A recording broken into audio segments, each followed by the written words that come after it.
simplemente daros las gracias a todas las personas que habéis acudido y habéis mostrado interés por esta mesa redonda, que contamos, como veis, con representación de todos los ámbitos implicados en la lucha contra la violencia de género. Quiero agradeceros personalmente y una por una que hayáis aceptado la invitación y que nos contáis vuestra experiencia en cada ámbito. Muchísimas gracias a todas y simplemente agradecer también la presencia del subdelegado del Gobierno y de la vicepresidenta de la Diputación Provincial. Y le doy la palabra a quien va a dirigir y moderar esta mesa, que es Alicia, periodista del Diario de Teruel, que yo creo que la conocéis todos bien, y ella va a presentar a todas las ponentes. Hola, buenas tardes. Bueno, en primer lugar también agradecerte a ti, Bea, por organizar esta mesa tan interesante y por haber conseguido convocarnos aquí a todas y todos. Bueno, creo que el tiempo se nos va a quedar un poco corto porque, como suele pasar en Teruel, después hay una gala de los compañeros de Onda Cero. Pero bueno, también por la relevancia del tema y por el interés del trabajo que realizan las personas que me acompañan. Antes de deciros quiénes son, dejarme enseñaros, tirar de hemeroteca, que es lo nuestro, y ver cómo titulábamos cuando se aprobó la ley, aprobado unánime para la ley contra la violencia de género, votaron sí los 320 diputados presentes.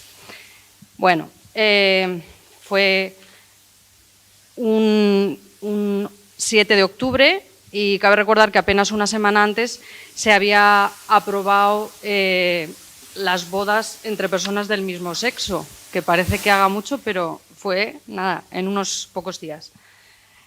El ministro de Trabajo, Jesús Caldera, fue el encargado de defender la aprobación de la ley y dijo que pretendía ser una ley contra el silencio y la impunidad, sin olvidarse de los menores.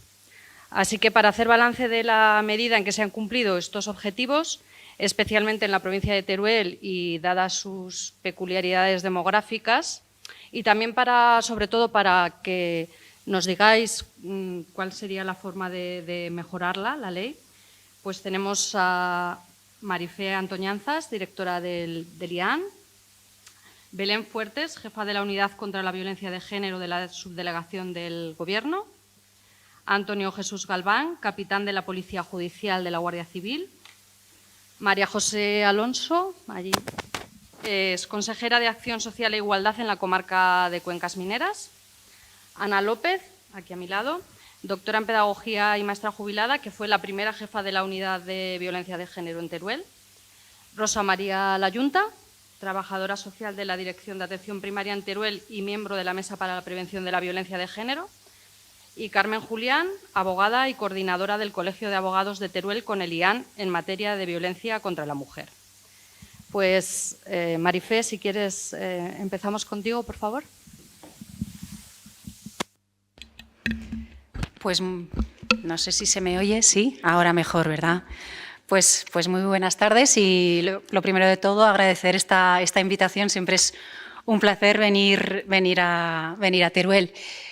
Me parece muy interesante la jornada hablando de esta ley, porque tenemos muchos datos, todos los que estamos en esta mesa tenemos muchos datos sobre lo que supone la violencia contra la mujer, la violencia de género, cada uno en nuestro ámbito, ¿no? A mí me gustaría empezar con un dato, y es que hay un informe que dice que faltan 39 años, un informe de Closing Gap, que dice que faltan 39 años para alcanzar la paridad de género en España. Y hay otro dato muy importante que dice que el coste económico de la violencia de género, este es un dato del Ministerio de Igualdad, el coste económico de la violencia de género y de la violencia sexual fue de 4.933 millones de euros en 2022. Es un 0,37% del PIB. Son datos que nos tienen que hacer ver también la violencia como lo que es, ¿no? También como un problema muy objetivo y muy cuantificable, aparte de las víctimas que estamos viendo siempre. Hablando de la ley del 2004, la ley de 2004, lo has comentado, tiene unos antecedentes importantes que marcan el inicio de esta ley, ¿no?, que es el contexto social y político que había, la perspectiva internacional que también nos indicaba el avance hacia la dirección de la protección de los derechos de la mujer, ¿no? Unas estrategias previas que había habido en determinados ámbitos, en algunas comunidades autónomas, y también, sobre todo, el impulso que tuvieron los medios de comunicación, que empezaron a ser muchísimo más críticos con la situación y empezaron a visibilizar la magnitud de este problema, ¿no? Las medidas todos las conocemos, yo no voy a hablar de las medidas porque creo que la ley es sobradamente conocida. Sí que es verdad que la ley, estábamos comentando antes, que tiene luces y sombras. Las luces están claras, ¿no? Hay unos avances claros que ha puesto en marcha esta ley, ¿no? Pues la red de recursos para víctimas, muchísima más concienciación social, que es fundamental, ¿no?, para avanzar, mejor respuesta judicial también y de las fuerzas y cuerpos de seguridad. Pero también tiene sombras, y las sombras son los datos que tenemos, que seguimos teniendo a día de hoy de violencia contra la mujer, ¿no? Los datos son verdaderamente dramáticos. Estamos en pleno siglo XXI, el siglo de las tecnologías, y la violencia contra la mujer sigue siendo un hecho como a finales del siglo pasado, sí. ¿Hay desafíos? Sí, hay muchos desafíos. Tenemos desafíos como sociedad. Hay un alto porcentaje de no denuncias, hay desconfianza todavía, hay muchísima desconfianza. Tenemos que seguir mejorando la coordinación interinstitucional. Es fundamental, es claro ese papel de la coordinación interinstitucional, porque aquí estamos muchos agentes, muchas veces el día a día se nos come, ¿no?, y no nos deja ver en qué podemos mejorar simplemente con esa coordinación, ¿no? Hay mucha carga de trabajo, no solamente en el ámbito judicial, en cualquiera de nuestros ámbitos hay mucha carga de trabajo. Tenemos que seguir ampliando los recursos. Y hay un dato fundamental, y es que hay unas nuevas formas de violencia que nos están marcando muchísimo. Vamos casi por detrás, no estamos marcando los tempos de la violencia digital, que desde que ha empezado el siglo XX, sobre todo en los últimos 10 años, estamos viendo cómo día a día crece cada día más. Tenemos que ser capaces también de mejorar la formación a los profesionales que están atendiendo a las mujeres víctimas de violencia. Y sobre todo, algo fundamental, tenemos que invertir muchísimo más en prevención, porque si hay más prevención y conseguimos que eso funcione, a lo mejor hay menos atención, que es lo que queremos. La atención hoy en día es fundamental, pero tenemos que ser capaces de prevenir. Esto es lo que nos deja la ley de 2004, pero como estamos en Aragón, permitidme un momento, yo tengo que sacar pecho también de que en Aragón tenemos nuestra propia ley, la ley del año 2007, y es una ley pionera. Es una ley pionera que ha complementado perfectamente esta ley que nos ha marcado estos 20 años, ¿no? Y es un referente a nivel de otras comunidades autónomas, porque la ley de Aragón, la ley 4/2007 de 22 de marzo, habla de todas las violencias contra la mujer, no solamente de la violencia de género, la que sucede en el ámbito de la pareja o la expareja. La ley de Aragón habla de la protección y la prevención ante todas las formas de violencia contra la mujer. En Aragón se están atendiendo desde el año 2007 y creo que es importante destacar esto porque la ley de 2004, aparte de que ha tenido modificaciones, avances que ha habido en estos 20 años, las leyes de Aragón han sido fundamentales también para ver el escenario que tenemos ahora mismo aquí en nuestra tierra de atención a las mujeres víctimas de toda clase de violencia. Yo no me quiero extender mucho porque somos muchos en la mesa, creo que vamos a dejar, ¿no?, que si os parece pasar a otros y luego seguimos ahondando un poquito más, ¿vale? Sí, no hay problema. Vale, pues entonces si quieres, Belén, cuéntanos tu experiencia desde... ¿Me escucháis bien? La subdelegación. Ay, toma. Sí, coge el micrófono porque si no... Buenas tardes. Ahora, mejor. Bueno, lo primero de todo, agradecer a la diputada Beatriz Redón el haber organizado esta mesa tan importante y tan necesaria para conmemorar el 20 aniversario de la aprobación de la Ley de Violencia de Género y por invitarme a participar en una mesa rodeada de grandes profesionales con quienes tengo la gran fortuna de trabajar a diario en la lucha contra la violencia de género desde la Unidad de Violencia de la Subdelegación del Gobierno.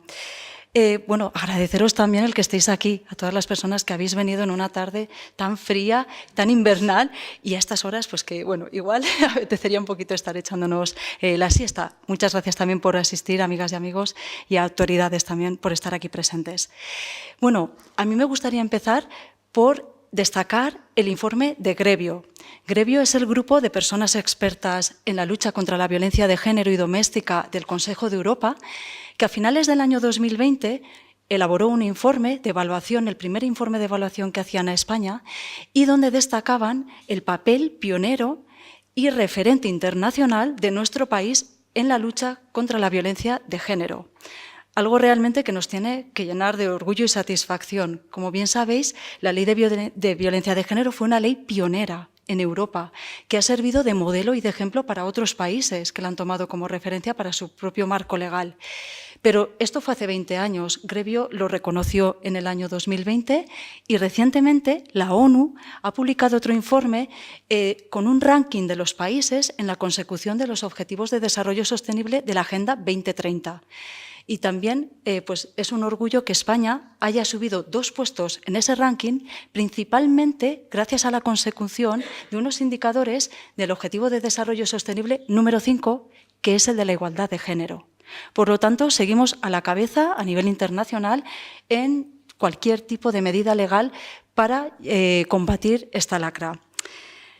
Como bien sabéis, la violencia de género es una problemática social, la mayor expresión de desigualdad que sufren las mujeres y que afecta a miles de mujeres en nuestro país.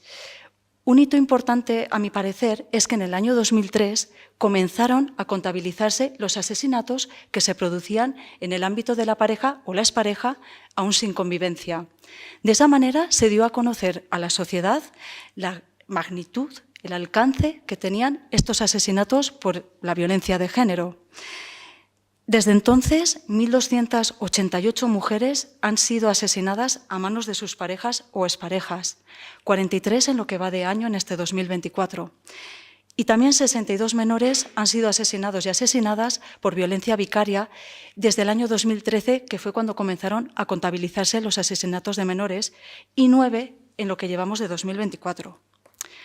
Hay un determinado sector social y político que dice que la ley de violencia de género que no vale para nada, que no funciona, puesto que se siguen asesinando a mujeres, pero nada más lejos de la realidad. Es como si dijéramos que el Código Penal no funciona, que hay que eliminarlo porque no sirve para nada. Pero si se siguen cometiendo delitos, no tiene ningún sentido. Por lo tanto, la ley de violencia de género fue y es necesaria a día de hoy. Además, es una ley que salva vidas. No lo digo yo, lo dice el Ministerio del Interior. Desde el año 2003 hasta día de hoy, el número de asesinatos se ha visto reducido en casi un 30%. Por lo tanto, insisto en que es una ley que salva vidas y que es necesaria. Nuestra ley es una ley joven, apenas tiene 20 años. No se puede pretender en tan solo 20 años acabar con una situación de desigualdad y de discriminación hacia las mujeres que lleva produciéndose durante siglos y siglos. La violencia de género es un problema social y cultural, es una construcción social y cultural, es un problema estructural y sistémico y que hunde sus raíces pues, en el sistema patriarcal, en el machismo, y que lo impregna todo, cualquier ámbito, y se esconde en cualquier parte. Por eso nuestra ley, entre todos los objetivos y fines que tenía, se interrelacionan sobre todo en 3 ejes fundamentales: el de la sensibilización y prevención de la violencia, también en la atención y la protección de las víctimas y en la sanción a los agresores. Y además es una ley que no solo se centraba en un ámbito, no solo establecía medidas o judiciales, o policiales, o sanitarias, o educativas. No. Intentaba que hubiera una coordinación de todas las medidas en todos los ámbitos para abordarla de una manera global. Y en este sentido me gustaría decir pues, que en la lucha contra la violencia sobre las mujeres no puede haber diferentes pareceres. Tenemos que actuar de manera unida para conseguir acabar con esta lacra. Es la única posibilidad que tenemos para acabar con ella. Y además debemos hacerlo desde el ámbito de la educación, desde la prevención en edades muy tempranas y de manera transversal. Y para quienes niegan que existe una violencia específica contra nosotras, contra las mujeres, quienes niegan que el machismo mata, pues bueno, niegan también la libertad de las mujeres y las condenan al silencio. Por ofrecer unos datos más, en la macroencuesta del año 2019, se está realizando ahora en el 2024 otra macroencuesta que conoceremos el próximo año. En esa macroencuesta del año 2019, para mí fueron fundamentales dos datos. Que 1 de cada 2 mujeres de 16 o más años habían sufrido algún tipo de violencia a lo largo de su vida. 1 de cada 2 mujeres en nuestro país. Y que las mujeres jóvenes la experimentaban en mayor medida. Yo creo que esto se debe sobre todo a una cuestión sociológica. Las mujeres mayores tienen muy normalizada y muy interiorizada esa violencia. Por lo tanto, les es más difícil identificarse e identificarla. Simplemente por comentarles que en nuestra provincia, en el sistema Biogen, tenemos a 200 casos activos de víctimas a las que fuerzas y cuerpos de seguridad del Estado realizan un seguimiento y una protección. De esas 200, 130 se encuentran en el ámbito rural, que más tarde pues, hablaremos de todos esos desafíos y retos que nos encontramos. Pero no puedo finalizar mi intervención sin tener un especial recuerdo para Ana Orantes. Porque Ana Orantes fue una mujer valiente, cuyo testimonio sacó del ámbito de lo privado una situación por la que pasaban miles de mujeres en nuestro país. Ana Orantes, su asesinato, su caso, fue el germen del diseño de esta ley de violencia de género. Por lo tanto, le debemos pues, muchísimo. Su caso hizo que la sociedad tuviera una mayor conciencia acerca de la problemática que teníamos y el movimiento feminista siguió presionando más y más a las fuerzas políticas para intentar que fuera una cuestión de Estado, la violencia de género, y que fuera algo prioritario en la agenda política. Y se presentó el año 2004. El año 2004, con el presidente socialista José Luis Rodríguez Zapatero y la vicepresidenta del Gobierno, María Teresa Fernández de la Vega, que dieron un impulso a todas las políticas y un avance hacia el feminismo y hacia las políticas de igualdad. ¿En qué sentido? Pues primero, en que fue el primer gobierno paritario de toda nuestra historia en España. Todo un gesto, como decía, hacia el feminismo. Que se creó por primera vez una Secretaría de Estado de Políticas de Igualdad y que dirigió Soledad Murillo. Y que además se estableció un Ministerio de Igualdad. Pusieron en marcha la Ley de Violencia de Género, que fue aprobada por todos los partidos políticos, hubo un gran consenso, ¿no? Y por fin se daba respuesta a esa demanda de la sociedad y a ese movimiento feminista. Entonces, pues bueno, esta ley no solo introdujo un agravante en delitos como el de lesiones o el maltrato habitual, sino que también para las víctimas de violencia de género tenían una serie de derechos como indemnizaciones, recursos habitacionales y subsidios económicos. Entonces fue un paso realmente importante y que, como les decía, España sigue abanderando y liderando ese marco legal, esas leyes progresistas y contra la violencia de género. Así que no me quiero extender más. Gracias, Belén. Gracias. Sí, al hilo de lo que comentas, el ministro, de hecho, dedicó la ley a las víctimas mortales y agradeció la labor de las asociaciones que luchan contra la violencia machista y que 20 años después pues, siguen ahí al pie del cañón. Bueno, pues pasamos la palabra a Antonio Jesús Galván, capitán de la Policía Judicial de la Guardia Civil. ¿Se me oye? ¿Sí? Vale, perfecto, muy bien. Muchas gracias por darnos esta oportunidad de estar aquí, de formar parte de esta mesa importante porque es un tema que es una asignatura pendiente que tenemos pues bastantes órganos de la Administración. Es un tema complejo, es complicado. Es una ley que en su día se diseñó en el año 2004, que como bien ha dicho Belén, es una ley joven, pasa igual que el Código Penal, se va modificando. Ese ejemplo que has puesto con el Código Penal me ha encantado, porque es verdad, sigue habiendo delitos, por eso estamos aquí, por eso tenemos trabajo también. Ojalá no hubiera, pero bueno, es un mal que hay ahí. Y nosotros también nos hemos ido adaptando. Nosotros, a través de la Secretaría de Estado de Seguridad, que es la que nos dan las instrucciones, nos van implementando las medidas que tenemos que tomar con las mujeres, cómo tenemos que recoger las denuncias, las actas de información de derecho a las víctimas también han ido mejorando, el personal que atendía o que atiende a esas mujeres maltratadas se ha ido especializando, ha abierto sus miras a otros tipos de violencia, no a la típica violencia sobre la mujer, en la que la mujer pues, aparecía con un maltrato de uso, con unas lesiones, entonces sí que había habido un maltrato, y lo otro a lo mejor, y digo tiempos pues no tenía esa importancia, no era tan relevante, no era tan importante. Entonces, nosotros, y cuando digo nosotros, digo Guardia Civil y digo Cuerpo de Policía Nacional. Vistimos de forma distinta, pero estamos para y por lo mismo, y lo hacemos con las mismas ganas. Cuando recogemos una denuncia de una mujer, generalmente nosotros, en nuestro caso, en el ámbito rural, la suele recoger el guardia que esté o el comandante de puesto.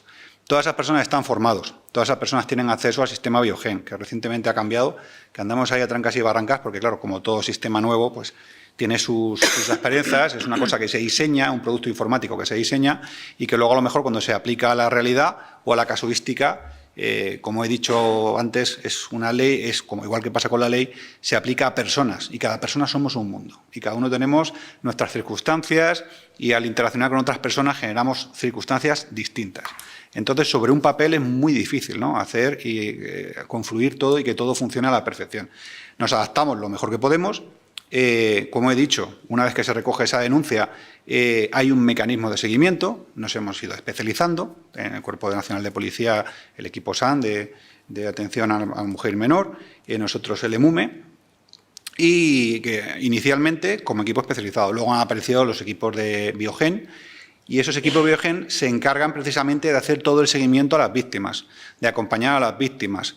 Cuando se hace y se desarrolla, una vez que se recoge la denuncia, ninguna víctima sale de dependencias policiales sin haberle hecho una valoración de riesgo, sin tener un plan personalizado de seguridad, para que todo eso vaya y siga los cauces que tienen que seguir, sin recibir toda la información de todos los actores sociales que le pueden ayudar y le pueden favorecer la situación difícil que está pasando. Y aparte de eso, pues ese sistema, nosotros tenemos cierto margen de maniobra también a la hora de actuar. ¿Por qué? Porque según el riesgo, ya sea extremo, alto, medio o bajo, Secretaría de Estado de Seguridad nos impone una serie de medidas policiales que tenemos que cumplir, unas entrevistas que tenemos que realizar, un seguimiento que tenemos que hacer, ya sea sobre la víctima o en algunos casos, dependiendo del nivel, sobre el propio agresor, que limita su libertad de ambulación, controlamos sus movimientos, etcétera. Y todas esas medidas, nosotros incluso a veces cuando podemos, cogemos, incluso las implementamos. Siempre nos gusta pues, tener un contacto cercano con las víctimas, tener, si en el caso, por ejemplo, en un pueblo o un municipio que es dependencia de un comandante de puesto en el que solamente tiene víctimas, a lo mejor tiene de nivel bajo, pues aunque no procediera por tiempo y forma, pues se hacen las entrevistas, se mantiene un contacto directo y tal, y son también pues, una fuente de información. ¿Por qué? Porque muchas veces hemos podido comprobar que hay una reincidencia también en este tipo de agresores que vuelven, es un patrón muchas veces heredado, una forma en la que se les ha forjado de esa forma y si no es con esa víctima, con otras víctimas pueden reincidir. Entonces, toda la información que tengamos, toda la cercanía que tengamos de cara a las víctimas es para nosotros muy importante. También es importante que también, en este caso, la Guardia Civil y Policía Nacional también, pues ha implementado mucho el trabajo dentro del ámbito ciber. La violencia por medios telemáticos a día de hoy es principal en redes sociales. ¿Por qué? Igual que la influencia, como hemos estado hablando antes, ¿verdad?, de empezar pues, de cierto tipo de música pues, que menosprecia a la mujer con esas letras, esas personas que generan esas canciones pues, incluso son venerados pues, por otra serie de cosas, por imagen, por seguidores, por lo que sea. Pero eso es un lastre, esos son baches que nos encontramos en el camino también. Entonces, nosotros, a la hora de recoger denuncias, también ya metemos el ámbito, dentro del ámbito en el que se ha producido el delito, ya tenemos el ámbito telemático para poder proceder. Hemos hecho recientemente también una formación a todo el personal, y digo todo el personal de la Guardia Civil, en formación en cascada, en el que se ha empezado a informar o a formar sobre delitos tecnológicos al objeto de recoger la denuncia, porque muchas veces, imaginen, hay en este caso, una agresión sexual o violencia de género en este caso el que nos ocupa concretamente violencia de género, por medios telemáticos. Cuando eso se produce, esa persona va a presentar una denuncia. Esa denuncia, si ha llevado un seguimiento, se mira el aplicativo Vigén, se ve que son víctima y agresor ya, o incluso sin serlo, si es un caso nuevo, y esos datos o ese delito que se ha cometido de esa forma, hay que recoger la denuncia de una determinada forma. Por ejemplo, si ha sido por correo electrónico, hay que recoger las cabeceras de los correos, si ha sido por teléfono, una serie de datos, y todo eso de cara a una posterior investigación para poder esclarecer los hechos y poder, pues, en el caso de que haya que llevar a, que en el caso, obviamente si hay una denuncia será porque es así, a alguien a la justicia, pues lo hagamos con todos, pudiéndole ofrecer al juez todos los elementos de convicción que le hagan tomar una decisión justa ajustada a derecho, que conozca todo y cada uno de los pormenores que han acontecido en esa situación. Y nada más, lo que son los datos ya prácticamente en el boletín mensual, que la verdad es que es una maravilla porque es muy completo y a mí, por ejemplo, me sirve bastante.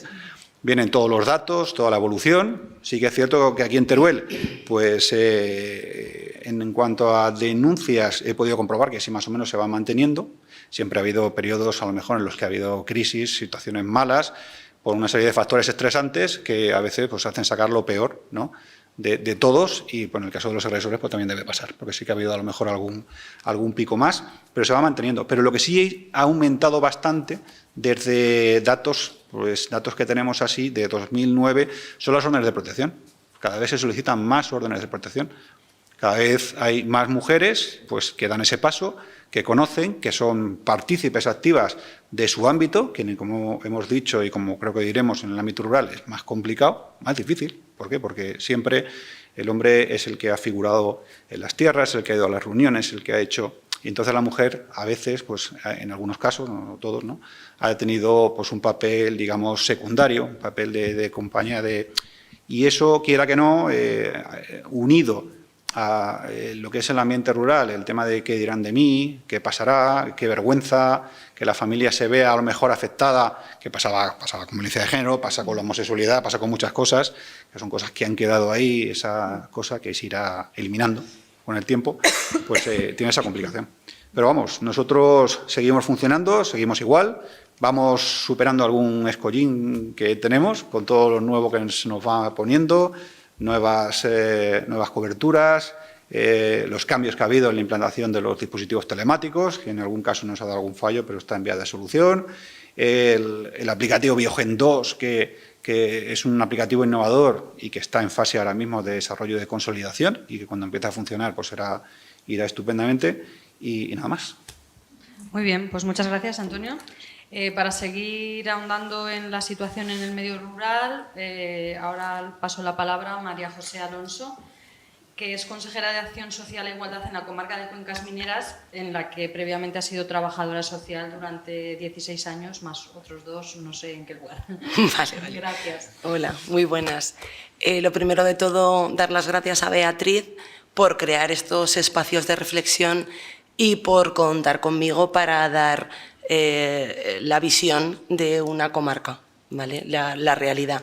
Yo no vengo con datos, vengo con cómo se trabaja la ley realmente en la comarca, cuáles son las dificultades que encontramos, qué cosas mejoraríamos, pero vamos, desde una visión totalmente técnica, porque yo en particular considero que no se debe politizar este tema tan importante y la visión es objetiva totalmente, con el visto bueno de todo el equipo, que le he pasado la presentación esta mañana, entonces voy a hablar por todas, ¿vale? Muchas gracias. A ver, por aquí. Vale, lo primero de todo, yo creo que es ubicar la comarca, es muy importante saber desde qué zona vamos a hablar. La comarca se constituyó en el 2002, pero bueno, básicamente tiene la misma edad que la ley. Tiene 30 municipios, 42 unidades poblacionales, son 8.000 habitantes, que va menguando con una población súper envejecida. En el 2021 el 65% eran mayores de 65, eso es una realidad que tenemos que contemplar. Estamos en medio de todo y lejos de todo, ¿vale? porque estamos ubicados justo en medio. Entonces, yo creo que ese punto también es importante a la hora de llegar a servicios y obtener recursos. A ver, desde la comarca tenemos una atención social y educativa familiar, una atención psicológica y una atención de asesoría jurídica. Las dos primeras están conveniadas con el IAM, tenemos un convenio, he puesto el dato, nos dan 25.000 euros anuales, que ha ido aumentando estos años, para que podamos dar tanto la atención social y educativa familiar como la atención psicológica. Tenemos una atención de asesoría jurídica que viene al Colegio de Abogados y nos parece que lo más importante a nivel profesional es el avance desde que tenemos el protocolo de actuación profesional, porque mejora muchísimo la coordinación y en una zona rural creo que es primordial la coordinación.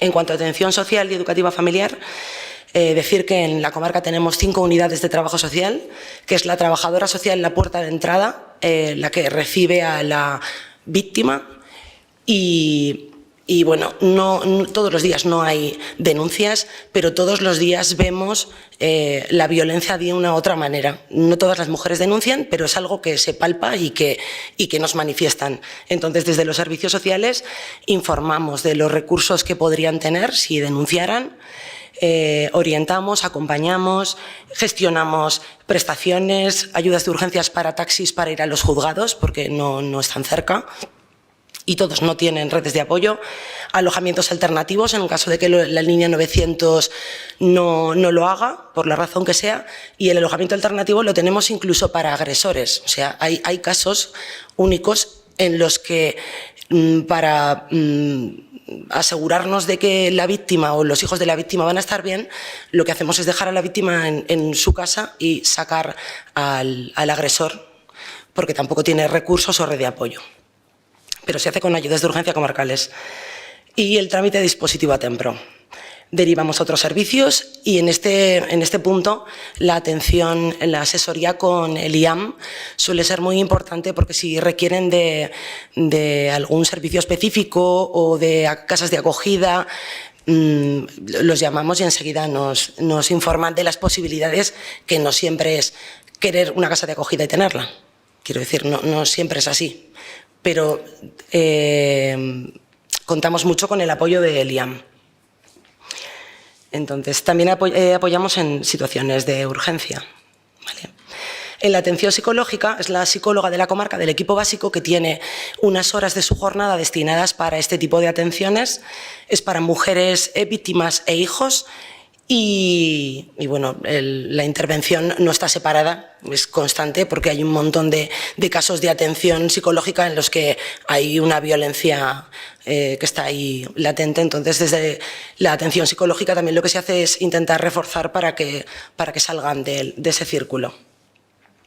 Y se trabaja la prevención mediante programas de sensibilización en el instituto. Tenemos un único instituto en la comarca y se hace junto con otros profesionales, como el técnico de juventud, que es el que más llega a los jóvenes, y la trabajadora social en prevención de adicciones, que ahí hay un tema que también está como un poco mezclado. Hay tantos factores que afectan a la violencia de género que lo importante es trabajar todos a una. En cuanto a la atención de asesoría jurídica, tenemos, bueno, el Colegio de Abogados viene cada 15 días a la sede comarcal en Utrillas y está 2 horas. Y este es únicamente dirigido a mujeres. Así como la atención psicológica, hay ocasiones en las que los hombres lo solicitan porque consideran que necesitan un control de impulsos de alguna forma. Este es únicamente para mujeres. Como joya de la corona, a nivel profesional, bueno, lo que he comentado antes es más dirigido para la población en general, pero a nivel profesional voy a nombrar el procedimiento porque nos parece súper importante para los técnicos, el ponernos caras, el poder hablarlo y el poder coordinarnos. Entonces, le voy a dedicar un espacio al procedimiento.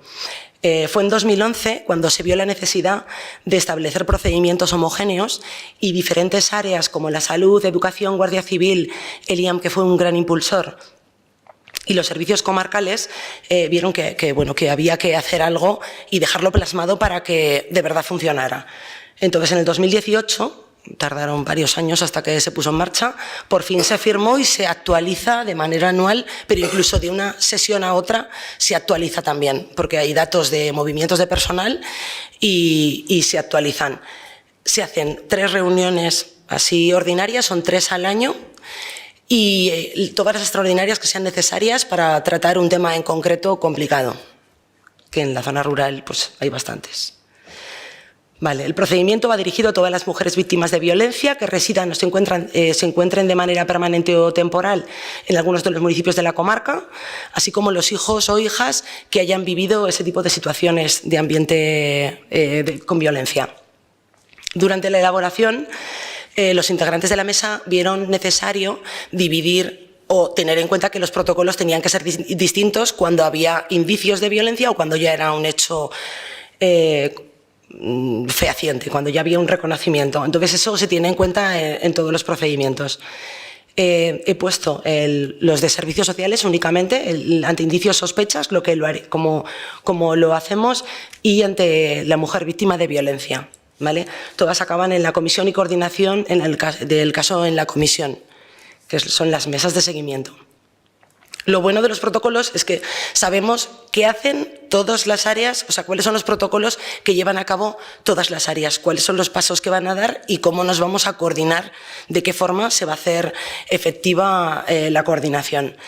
Vemos muy importante también el directorio comarcal, va por municipios. De los 30 municipios dejamos constancia, bueno, hay mucha variedad, entonces dejamos constancia el centro de salud al que pertenece y horarios de los médicos, los CRAS a los que pertenece y el horario, los juzgados, porque depende de la zona en la que se está, te toca un juzgado, te toca otro, la Guardia Civil, que piensas que te toca la de Aliaga pero no, que te toca la de Utrillas. Entonces ese tipo de cosas la tenemos en un directorio con teléfonos, horarios, direcciones de correo, porque en un caso determinado pues es mucho más fácil el saber a quién dirigirte y no ir dando pasos así un poco.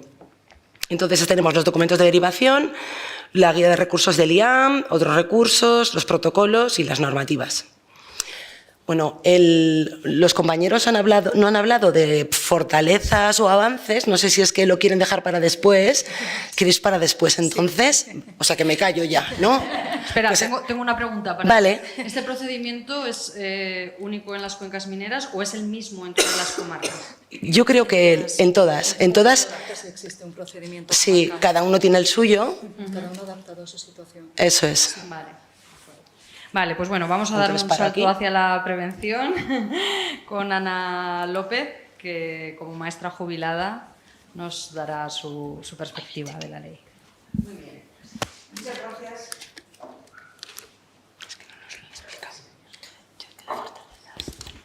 Para empezar, muchas gracias a Bea por haberme permitido estar aquí esta tarde compartiendo y hablando de este tema que cuando entras en él, pues difícilmente puedes salir. Porque es un tema de un marcado carácter social y más cuando, como en mi caso esta tarde, está relacionado con la educación. Cuando pensamos en el futuro, cuando pensamos de qué manera podremos hacer desaparecer esta lacra, pues en gran medida nos giramos hacia la educación. Y como yo aquí voy a hablar esta tarde de la educación formal, no quiero antes dejar de decir que voy a hablar de la educación formal, la reglada, la planificada, pero que existe otra educación, la educación informal, que es la que se recibe, la que se comparte en las familias, en los grupos de iguales, los medios de comunicación, el cine, el ocio, el deporte.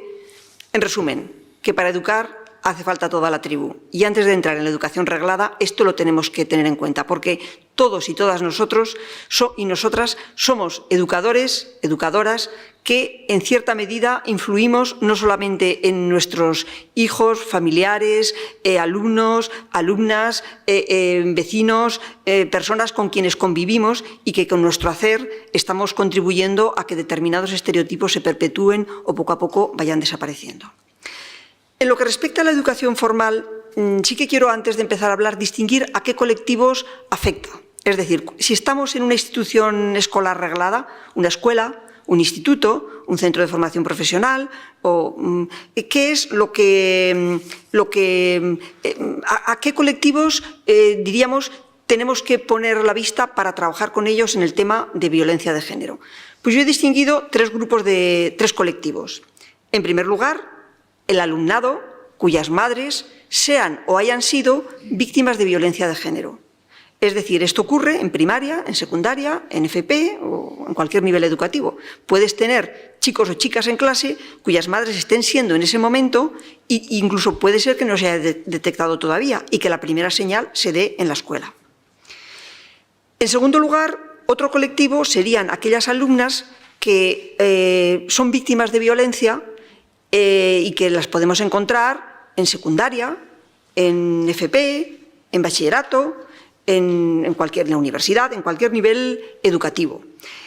Y en tercer lugar, encontramos que todo el alumnado de 0 hasta que termina la educación de personas adultas, hay que trabajar con él de forma preventiva para que poco a poco vayan decreciendo los estereotipos de género y vayamos vivenciando en las aulas y en nuestra vida la igualdad. Pues bien, diseñados ya y encontrados estos tres colectivos con los que tenemos que trabajar, me voy a pasar a hablar de la ley integral. La ley integral, que como su nombre indica, pues es integral, pues en el capítulo primero habla ya del ámbito educativo. ¿Y qué nos dice? Brevemente. Primero nos dice qué valores y principios tenemos que fomentar en el ámbito educativo. ¿Hacia dónde vamos? ¿Qué es lo que queremos? Segundo, establece un mandato para que los hijos e hijas de aquellas mujeres que tienen que salir de su localidad o de su barrio por motivos de violencia de género sean escolarizados preferentemente, haya o no haya plaza, allá donde vayan. Muy importante. En tercer lugar, recomienda que los materiales cada vez se vayan despojando de los estereotipos sexistas y que sean materiales igualitarios. Aboga también por una formación inicial y permanente del profesorado de cara también a la igualdad. Y da el mandato a los consejos escolares y a la inspección educativa para que trabajen en esta línea. Con todas estas cargas de profundidad se establece un gran barrido que fue muy importante en aquel momento y que continúa siéndolo a través de disposiciones que vamos a ver posteriormente. La ley integral, ¿qué fue en ese momento en que salió en la educación? Pues ofreció protección institucional al alumnado que estaba sufriendo la violencia o aquellos cuyas madres la estaban sufriendo y también esa conciencia social que creó la ley fue muy, muy importante para que las cosas se viesen de otra manera y para que se empezase a trabajar con ese consenso que me parece a mí importantísimo, el que la sociedad entienda que no puede ser de otra manera, que esto es simplemente la defensa de uno de los derechos humanos y que no es opinable. Últimamente parece ser que esto está entrando en el terreno de la opinión. La igualdad entre hombres y mujeres no es opinable y el hecho de que la violencia de género, la violencia contra la mujer en todas sus manifestaciones sea condenable, no es opinable, porque hay cosas que se pueden opinar, pero hay cosas como la ley de la gravedad que no se pueden opinar. Pues esta está al nivel de la ley de la gravedad. ¿Qué medidas se han tomado desde entonces en los centros? Bueno, cuando se promulgó la ley integral ya existían comisiones de convivencia, se había trabajado ya mucho, yo recuerdo en aquella época se había trabajado ya mucho sobre temas de convivencia, pero todo lo que tenemos ahora aparece en la Orden 1003-2018 de 7 de junio, /2018 de 7 de junio, por la que se determinan las actuaciones que contribuyen a promocionar la convivencia, la igualdad y la lucha contra el acoso escolar. Ahí aparece un equipo de convivencia e igualdad que existe en todos los centros educativos. Un observatorio de convivencia e igualdad en el que además participa la comunidad educativa. Ya no se restringe como el equipo de convivencia solo al profesorado, sino que en el observatorio de convivencia aparece también la participación de la comunidad educativa.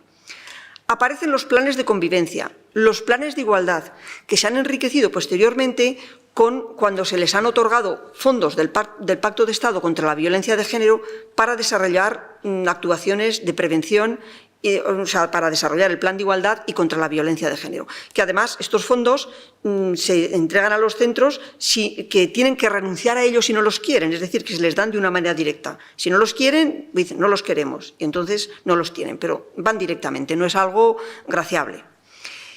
Y después, también, dentro de esta misma orden, aparece lo que es el protocolo de actuación contra la violencia de género en el ámbito educativo, que es un protocolo muy completo, que yo recomiendo que lo leáis, está en Internet, que lo leáis, porque es que además sitúa muy bien en el ámbito educativo ya no solamente lo que hay que hacer, sino por qué y por qué estamos atañidos por este problema. Es muy, muy interesante. Repito, el protocolo de actuación... el protocolo de actuación desde el ámbito educativo ante la violencia de género y la violencia sexual. En septiembre de 1922 apareció también la figura del coordinador o coordinadora de bienestar y protección del alumnado, que de lo que se encarga es de proteger al alumnado frente a la violencia. Y es una figura que dentro del equipo de convivencia pues se preocupa porque en el centro haya una convivencia pacífica y adecuada. Tenemos también en estos momentos el equipo autonómico de orientación educativa, que está en Zaragoza, pero que visita los centros y a quien nos podemos dirigir telefónicamente. Y este equipo da a los centros ayuda en situaciones concretas que a veces son pues, difíciles de atajar. Tenemos también en los centros alumnas y alumnos, mediadores, ayudantes, ciberayudantes, con todo el tema de la cuestión. Y también se están haciendo todo esto desde dentro del centro, todo lo que he dicho. Si salimos recursos que tenemos desde fuera del centro, pues tenemos en primer lugar el Plan Director para la Convivencia y Mejora de la Seguridad en los Centros Educativos, en el que participan prácticamente todos los centros de todos los niveles y que suponen una buena ayuda para que el profesorado pueda trabajar estos temas de igualdad y contra la violencia de género. Por otra parte, hay otras instituciones como asociaciones de padres y madres. En este caso, pues yo conozco lo que está haciendo FAPAR, que está también trabajando con padres y madres por los temas de la igualdad y de la no violencia. En general, todo esto supone que en los centros están trabajando medidas de prevención, seguro que hay gente que luego puede aportar lo que conoce de centros concretos, medidas de prevención, detección e intervención, que son muy importantes y que hacen que frente a esta, diríamos, escalada que parece que está habiendo como esta contraofensiva, diríamos, pues que son muy importantes para que podamos ir avanzando. Del medio rural podemos hablar más tarde, se está haciendo esto también en todos los sitios, con las mismas estructuras, apoyado también con los CRIETs, pero sí hay que tener en cuenta la idiosincrasia del medio rural, comunidades más pequeñas, se conoce la gente, centros que tienen transporte escolar. Yo trabajé en un caso, en un centro rural, que la agresión se producía en el transporte, ¿qué os parece? En el transporte de diario donde trasladaban al alumnado de tal. Bueno, pues sí, hay diferentes localidades. ¿Y qué se puede hacer más? Brevemente. Una cosa muy importante es revisar el currículo oculto de los centros. ¿Qué es el currículo oculto? Aquello que enseñamos sin querer. Cuando estamos diciendo a un alumno algo que no llore, por ejemplo, y a una alumna que recoja esto del suelo porque para eso es una chica. Entonces, o a un chico que mueva la mesa, o cuando estamos atribuyendo diferentes características y diferentes derechos a chicos y a chicas. Ese es el currículo oculto del centro y eso hay que trabajarlo. Incidir también en la formación emocional y afectivo-sexual, mostrando a los varones las ventajas que tiene la igualdad para todos. Es que ser iguales no solo es bueno para las mujeres, que no haya violencia de género no solo es bueno para las mujeres, es bueno para hombres y para mujeres, porque es un derecho humano, y los derechos humanos son buenos para hombres, mujeres, niñas y niños. Y trabajar también en formación del profesorado, que yo sé que se está haciendo, ahora mismo este protocolo se está trabajando aquí en el Centro de Profesores en estos días, y trabajar sobre todo para dar formación en este tipo de protocolos y también cómo actuar en casos de violencia de género y de existencia de órdenes de protección, que a veces pues es un poco complicado saber uno lo que tiene que hacer, sobre todo en los aspectos más legales. De momento. Vale, muchas gracias, Ana. Volvemos al trabajo social con Rosa María Layunta, que lo hace desde la atención primaria en Teruel y es miembro de la Mesa para la Prevención de la Violencia de Género. Bueno, buenas tardes. Agradecer también a Beatriz la invitación a participar en esta mesa. Deciros que había presentado una presentación como muy técnica y como muy tal, que me voy a saltar rapidísimamente para no aburrir al personal y que voy a intentar ir a lo mollar, ¿no? a lo sustancioso, a lo que nos podemos llevar de cómo se trabaja en el sistema sanitario, ¿vale? Decía Belén también que la macroencuesta hacía alusión a la macroencuesta de violencia contra la mujer del 2019. Y en esa misma macroencuesta se afirma que es en el sistema sanitario en donde más se revela la violencia. ¿Por qué? Porque la mujer a lo largo de su vida va a acudir en distintas etapas de su ciclo vital, ¿no? Cuando está embarazada, cuando tiene a los hijos, cuando es cuidadora de sus padres, cuando somatiza la violencia en otras formas, ¿no? Con depresiones, con ansiedades, con estrés. En esos momentos donde acude a los centros de salud o a urgencias del hospital, se da el vínculo y donde se puede establecer esa relación que facilite su revelación, ¿no? Ese diagnóstico de violencia. Se pasa aquí, ¿verdad? Sí. Vale. ¿Qué supuso la promulgación de la ley? Bueno, pues supuso una revalorización importante del papel del sector de salud porque animó a desarrollar programas de detención y prevención de violencia de género e instaló la implantación del protocolo común para la actuación sanitaria ante la violencia de género. Atendemos tres grandes tipos de violencia, pero así como decía la compañera de Lian, hay más tipos de violencia que no se recogen en este protocolo, como es la violencia económica, la violencia institucional, la violencia social. Pero lo que hace alusión en el protocolo de atención sanitaria es a estos tres grandes grupos de violencia: física, sexual y psicológica. Violencia psicológica entendida como un trauma psíquico causado a las víctimas por actos, amenazas o tácticas coercitivas. Física, con el uso intencionado de la fuerza física, con posibilidad de causar muerte, discapacidad, heridas o cualquier tipo de daño físico. Violencia sexual, ahora con la ley del sí o sí, hacemos alusión también al consentimiento, ¿no?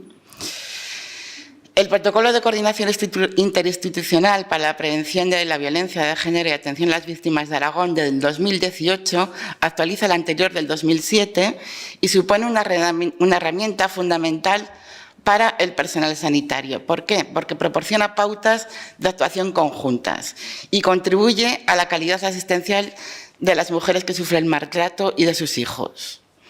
Sin embargo, ese protocolo se aplica cuando ya hay un diagnóstico, cuando ya hay una declaración de víctima de violencia, pero tenemos muchas dificultades para llevar ese diagnóstico por parte del personal sanitario, que tiene prejuicios que minimizan los efectos de la violencia de pareja o que culpabilizan a las víctimas, considerar que es un asunto privado, que es un problema de sectores marginales cuando está comprobado que la violencia se da entre todos los estratos sociales, que la mujer es responsable si lo soporta. Miedo a abrir la caja de Pandora, a ofender a la víctima o al maltratador, poner en peligro la relación médico-paciente, temor que su intervención puede desencadenar una escalada de la violencia. Frustración, porque no todas las intervenciones del profesional van a dar lugar a que esa mujer tome la decisión de dejar a su pareja, ¿no? Y declarar, denunciar la situación. Falta de tiempo. La mayor parte de los profesionales en la atención primaria dedican unos minutos concretos a los casos que atienden, y en este saco entra también la víctima de violencia. O sea, tengo la consulta llena, tengo que ir pim pam, pim pam. Falta de conocimientos y habilidades, la ausencia de formación en este tema, la falta de habilidades sociales para tratar a una mujer víctima de violencia hace que no se sientan cómodos para afrontar este tema. Y por parte de la víctima, ¿no? Hay unos sentimientos de vergüenza y de culpa. Las víctimas de maltrato lo admiten con mucha dificultad, sobre todo cuando es un maltrato sexual, con vergüenza, con sentimientos de culpa. Desconfianza hacia las actitudes de los profesionales sanitarios. Si yo cuento, si yo revelo, ¿qué me va a pasar? ¿Tiene la obligación de denunciar? Miedo a represalias por parte del agresor. Este temor alcanza también a que le pueden hacer daño a los hijos. Están muy amenazadas con este tema. Presión del medio en el que vives, si es un medio rural sobre todo, donde el machismo puede estar más normalizado. Recientemente, para abordar un poco esta cuestión, en el medio rural se hizo un cuestionario muy breve a los equipos de atención primaria del sector de Teruel, con 4 preguntas muy básicas, ¿no? ¿Había atendido usted a alguna víctima de violencia de género? Dijeron que sí el 45% de los que respondieron a la encuesta. Si la anterior pregunta ha contestado que sí, ¿qué tipo de violencia? La mayoría era una violencia física, con donde pone otros, estaba mezclada física, psicológica, pero la mayoría era física, es la más evidente. ¿Conoce la existencia de protocolo de atención a las víctimas de violencia? Los que respondieron a la encuesta refieren que sí. La mayoría, hay un 16% que dice que no lo conoce. Si ha derivado a pacientes a algún profesional, si este circuito ha pasado la atención en la consulta. La mayoría, el 60%, decían que sí. ¿Y qué dificultades ha tenido? Pues a veces en la consulta por síntomas somáticos, que son manifestaciones del estado de ansiedad, les cuesta mucho verbalizar y pedir la ayuda, así como acudir a psicólogos y trabajadores sociales y romper con su pareja. Otra dificultad negativa por parte de la paciente a la gestión del proceso, el abordaje desde la consulta por la falta de experiencia.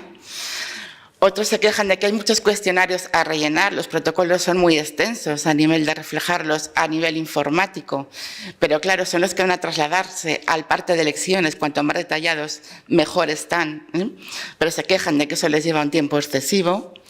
Otros dicen que no han derivado, que no han tenido ninguna incidencia, que no han tenido ningún caso de violencia, que no conocen el protocolo, que se emplea mucho tiempo, que la encuesta estaba mal planteada. No había lesiones físicas, pero también había lesiones psicológicas. El protocolo debería ser más claro con lo que respecta a OMI. OMI es el programa informático de atención primaria. Creo que cada compañero lo rellena y actúa de diferentes maneras y es difícil llegar a un consenso. Falta de formación por mi parte, falta de decisión por parte de la paciente y de la familia para hacer frente al problema. La paciente no se presenta en la consulta médica, una vez que lo conoces la actuación es más fácil. Bueno, un poco serían las respuestas, ¿no?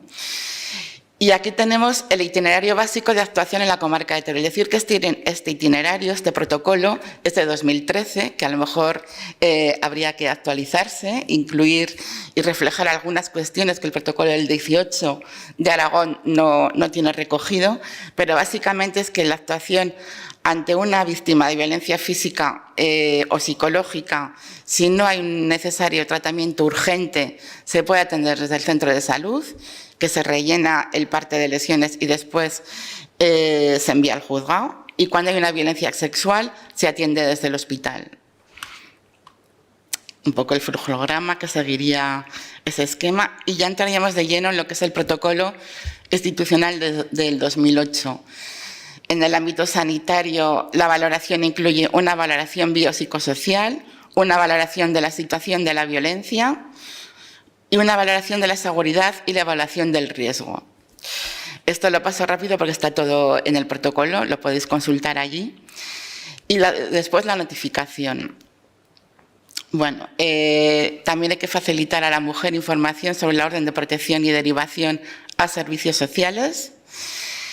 Y detenerme un poco en esta parte del protocolo cuando habla de mujeres en situación de especial vulnerabilidad. Mujeres en situación de embarazo, de discapacidad o de dependencia. Hacer alusión en este tema que cuando una persona, una mujer en situación de dependencia necesita ayuda de otra persona, no tiene acceso a un recurso de protección. Esto es muy importante de señalar. No hay ninguna casa de emergencia, ningún centro de acogida que tenga una asistencia personal para atender a una víctima de maltrato con necesidad de ayuda de otra persona. Una doble víctima en este caso, ¿no? Con el tema de la inmigración, que muchos no tienen acceso al sistema sanitario y que hay que tramitar de forma urgente que tengan acceso al sistema, viene con un informe social de la trabajadora social en este caso, del centro de salud, que soy yo, y que no tienen la misma oportunidad donde hay trabajador social en el centro de salud que donde no lo hay, con la trata de mujeres, con mujeres mayores en las que me voy a tener un poco más, mujer en el medio rural, mujer de VIH, con un doble estigma, mujer maltratada y mujer con una enfermedad tabú. Y bueno, con la especial atención al medio rural, ¿no? Que es lo que se nos pidió, pues la dificultad de acceso a los recursos por su dispersión y lejanía, el mayor control social, es más difícil el anonimato. el hecho de denunciar puede tener mayores repercusiones en las relaciones con la comunidad, mayor dificultad para la protección en pequeños municipios, las órdenes de alejamiento son más difíciles de cumplir. Me ha hecho gracia, ¿no?, lo que decías de que el agresor salga del domicilio en vez de la mujer, ¿no?, que debería ser lo normal, pero bueno, es como la excepción, ¿no? El mayor riesgo de inhibición profesional por el control social. Un médico que atiende en un medio rural está atendiendo a la familia, no atiende a la mujer. Menor posibilidad de independencia económica, mujeres en situación de exclusión, analfabetismo, precariedad de la vivienda, ausencia de redes de apoyo, etcétera, ¿no? Como conclusión, las cifras de violencia siguen siendo preocupantes y es necesario seguir fortaleciendo el sistema sanitario, aportando más recursos para afrontar la violencia. Algunos tipos de violencia han estado relegados a un segundo plano. No hablamos de acoso sexual igual que de violencia de género, de mutilación genital femenina, por pensar que es una práctica como más aislada, aunque se da. Y además asistimos a un fenómeno de desensibilización o incluso de negación de la violencia, ¿no?, junto con el cambio climático, pretendiendo convencer de que esto es algo superado, ¿no? La violencia sigue estando. Por otro lado, el maltrato a las personas debe formar parte de la formación especializada de las profesiones sanitarias y afines formando parte de los contenidos curriculares de los grados. Lo que comentábamos, profesionales que no saben abordar la violencia de género, no están formados en ese aspecto. Deben incrementarse las campañas de formación con enfoque de género y disponer de recursos. Se deben ofrecer servicios sanitarios, psicológicos y de apoyo social suficientes, de manera que la disposición de estos y de otros recursos facilite la eliminación, el fin de la violencia de género. No podemos tener a mujeres víctimas en hostales, en hoteles, sin apoyo técnico, en fin, estos casos, ¿no? Muchas gracias. Gracias a ti, Rosa. Y bueno, para terminar con la primera exposición, vamos a abordar el aspecto jurídico con Carmen Julián, que es abogada y coordinadora del Colegio de Abogados de Teruel con Elián en materia de violencia contra la mujer. Bueno, pues buenas tardes. Me toca ya un poco el final, no sé si vamos bien de tiempo o mal, procuraré ser un poco breve. Me uno a los agradecimientos de las compañeras y del compañero respecto también a Bea, que ha dado oportunidad de estos espacios, ¿no?, en los que se aborda la violencia de género desde distintos ámbitos, cuando nos damos cuenta de lo importante que es la coordinación y que todos vayamos a una para erradicar esta lacra. Desde el punto de vista del asesoramiento y la defensa de la víctima, que es un poco lo que se trata desde los profesionales de la abogacía, es verdad que durante estos 20 años pues, ha habido muchísimos avances y, sobre todo, ha habido muchísima legislación, ¿no? Yo cuando doy alguna jornada de formación les digo que hay una herramienta buenísima en el BOE, que es el Código de Violencia de Género y de Violencia Doméstica. Está actualizado, viene clasificado por materias civil, laboral, protección social y nada menos que hay 1.400 folios, o sea que es que para que nos demos cuenta de la envergadura del tema, ¿no?, y del montón de legislación y de normativa que genera para poder terminar con esta lacra.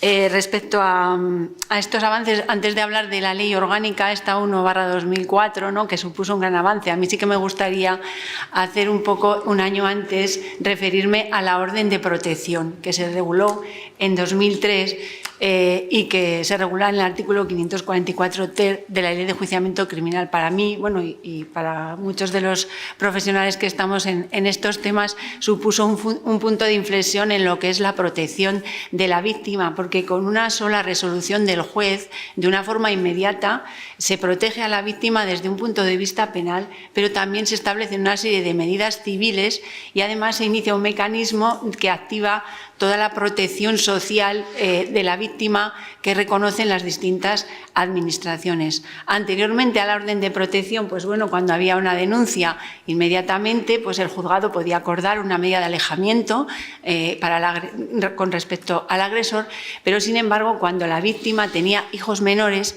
todo ese tema de las pensiones de alimentos, de la salida del uso del domicilio familiar, de las guarda y custodia, quedaba postergada, ¿no? Y entonces eso genera en la víctima o generaba una inseguridad a la hora de dar un paso, ¿no? Porque ahora ¿qué va a pasar con mis hijos? ¿No? Hoy me solucionan el que me alejen del agresor, pero el tema de los hijos, entonces, bueno, creo que eso fue un gran avance. Después la Ley Orgánica 1/2004 pues, ha venido a reconocer diferentes derechos respecto a las víctimas de violencia de género. Yo me voy a referir un poco pues, a ese derecho a la asistencia jurídica gratuita de la víctima desde el minuto 1, ¿no?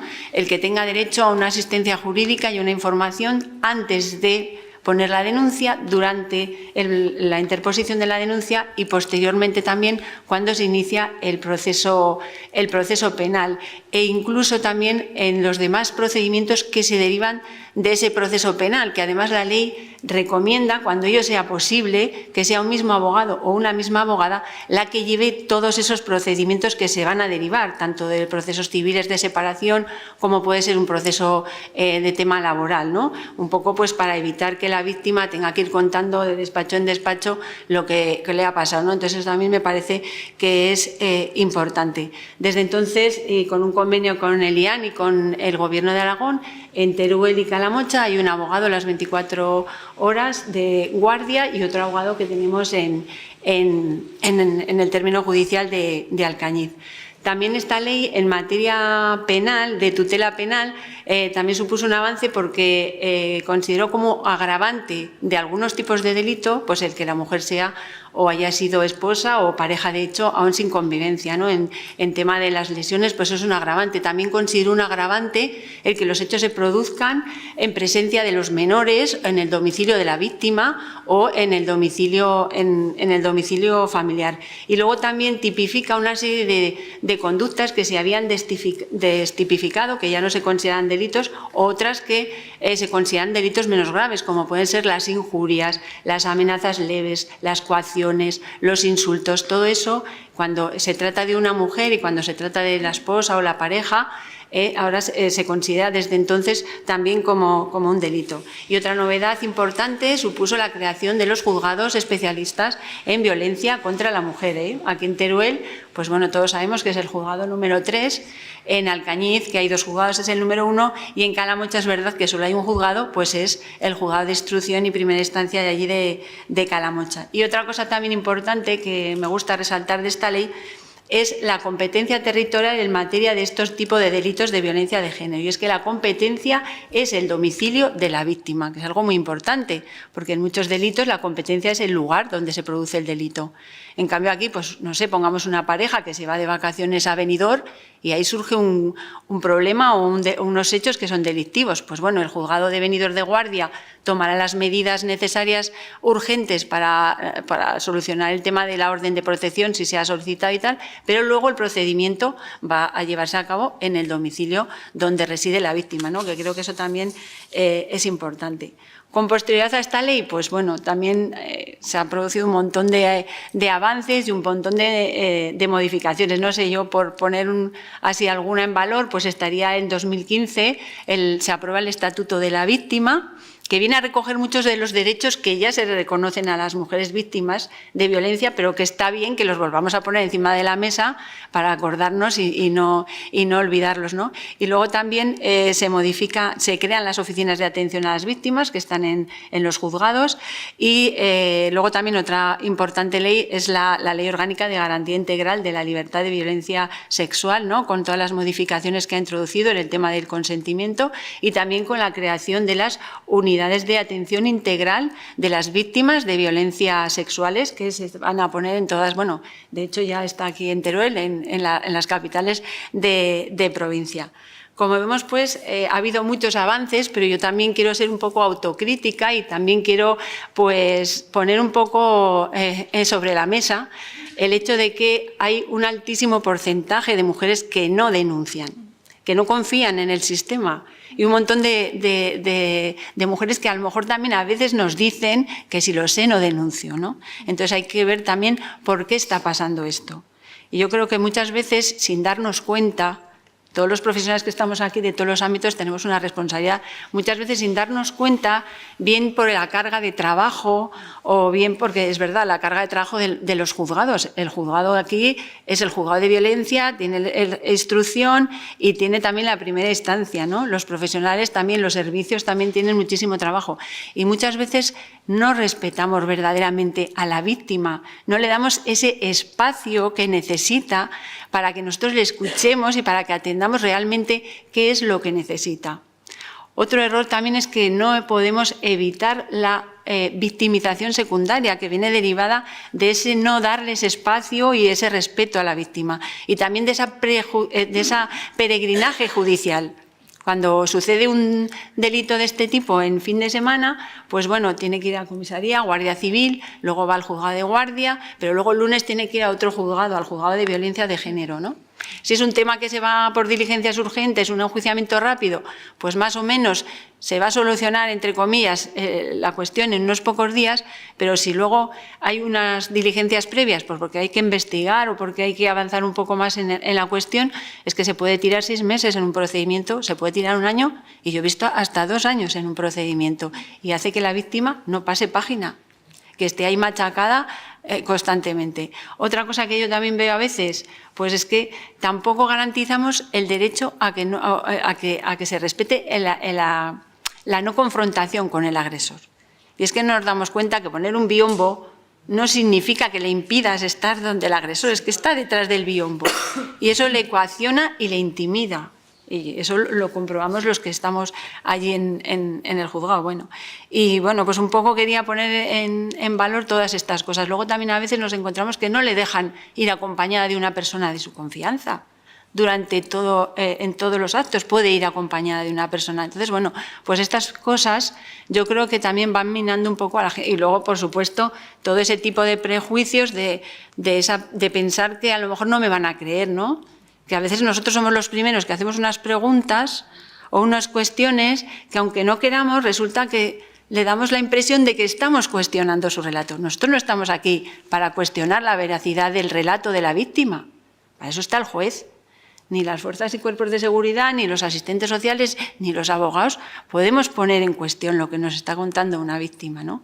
Entonces, bueno, pues todas esas cosas. Luego también el tema de esto que se oye decir, pues lo hace para sacarlo de la casa o para tener los papeles o para conseguir una paga, todo eso que es incierto, pues también pues va poniendo trabas a las víctimas, ¿no? Entonces todo esto pues lo tenemos que ir superando, ¿no? Entonces, pues bueno, que necesitamos seguir avanzando, trabajando, formándonos y que nos queda mucho camino por recorrer, entiendo. Vale. Gracias, Carmen. Como bien decías, nos falta tiempo porque con cada uno de los temas que hemos abordado podríamos haber hecho una jornada al menos, ¿no? Bueno, pues si queréis ahora alguna hablar o si no abrimos turno de preguntas, como queráis. Si alguien quiere tomar la palabra.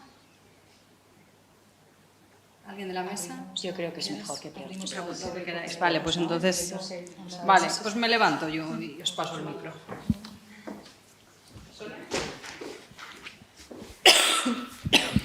Bueno, ¿se oye? Vale. Lo primero, daros la enhorabuena. De hecho, yo tenía una clase a las 6 y me la he saltado por escucharos porque me ha parecido interesante todo lo que comentáis. Yo, más que preguntas, porque estaba ya absorbiendo, sí que me gustaría hacer una reflexión. Y la reflexión es que para mí, bueno, creo que estaremos de acuerdo que legislar no es suficiente. Entonces sí que es verdad que es necesaria esta ley, que es positiva, es necesaria, fundamental, se ha llamado las cosas por su nombre, se contabilizan las víctimas, etcétera, etcétera, están todos los protocolos necesarios. Estoy de acuerdo con lo que decía Ana, estamos hablando de derechos humanos y no es opinable, pero insisto que legislar no es suficiente. Tenemos que poner todos los recursos al alcance y necesarios para que se cumpla la ley, porque en papel está todo muy bonito, pero luego faltan cosas. Yo voy a hablar de mi ámbito, que es el educativo, que es el que más conozco. Está muy bien y todo lo que ha nombrado Ana existe en la ley. Y hay un montón está la figura de la coordinadora de igualdad, el equipo, el observatorio, el plan de igualdad, el plan de convivencia, hay muchísimas cosas.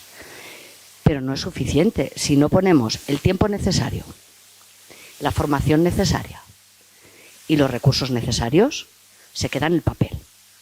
Entonces, yo como coordinadora de igualdad, que llevo desde el principio que se creó esta figura, yo he recibido muchísima formación. Pero si esa formación se queda en mí, y no, creo que ha sido la directora del IAM que ha dicho, día a día tenemos tanto exceso de trabajo, tanta burocracia y tanto correr, que no tenemos tiempo para coordinarnos con el resto de profesionales. Entonces, si esa formación que nos dan se queda en la coordinadora de igualdad y no se transmite al resto de profesionales de nuestro centro, se queda, poquito podemos hacer. Si no hay un tiempo dedicado a eso y unos recursos, y así con todos los ámbitos, imagino que igual, por lo que comentaba la compañera, ¿no? Entonces, creo que falta muchísima formación en todos los ámbitos, tanto a los profesionales de educación, como de la judicatura, como de cuerpos y seguridad del Estado, que en todos los ámbitos creo que falta muchísima formación y muchísimos recursos. Entonces, está muy bien, la ley está genial, pero no es suficiente. Hay que estar ahí dando los recursos que se necesitan. Y bueno, y daros la enhorabuena por vuestro trabajo.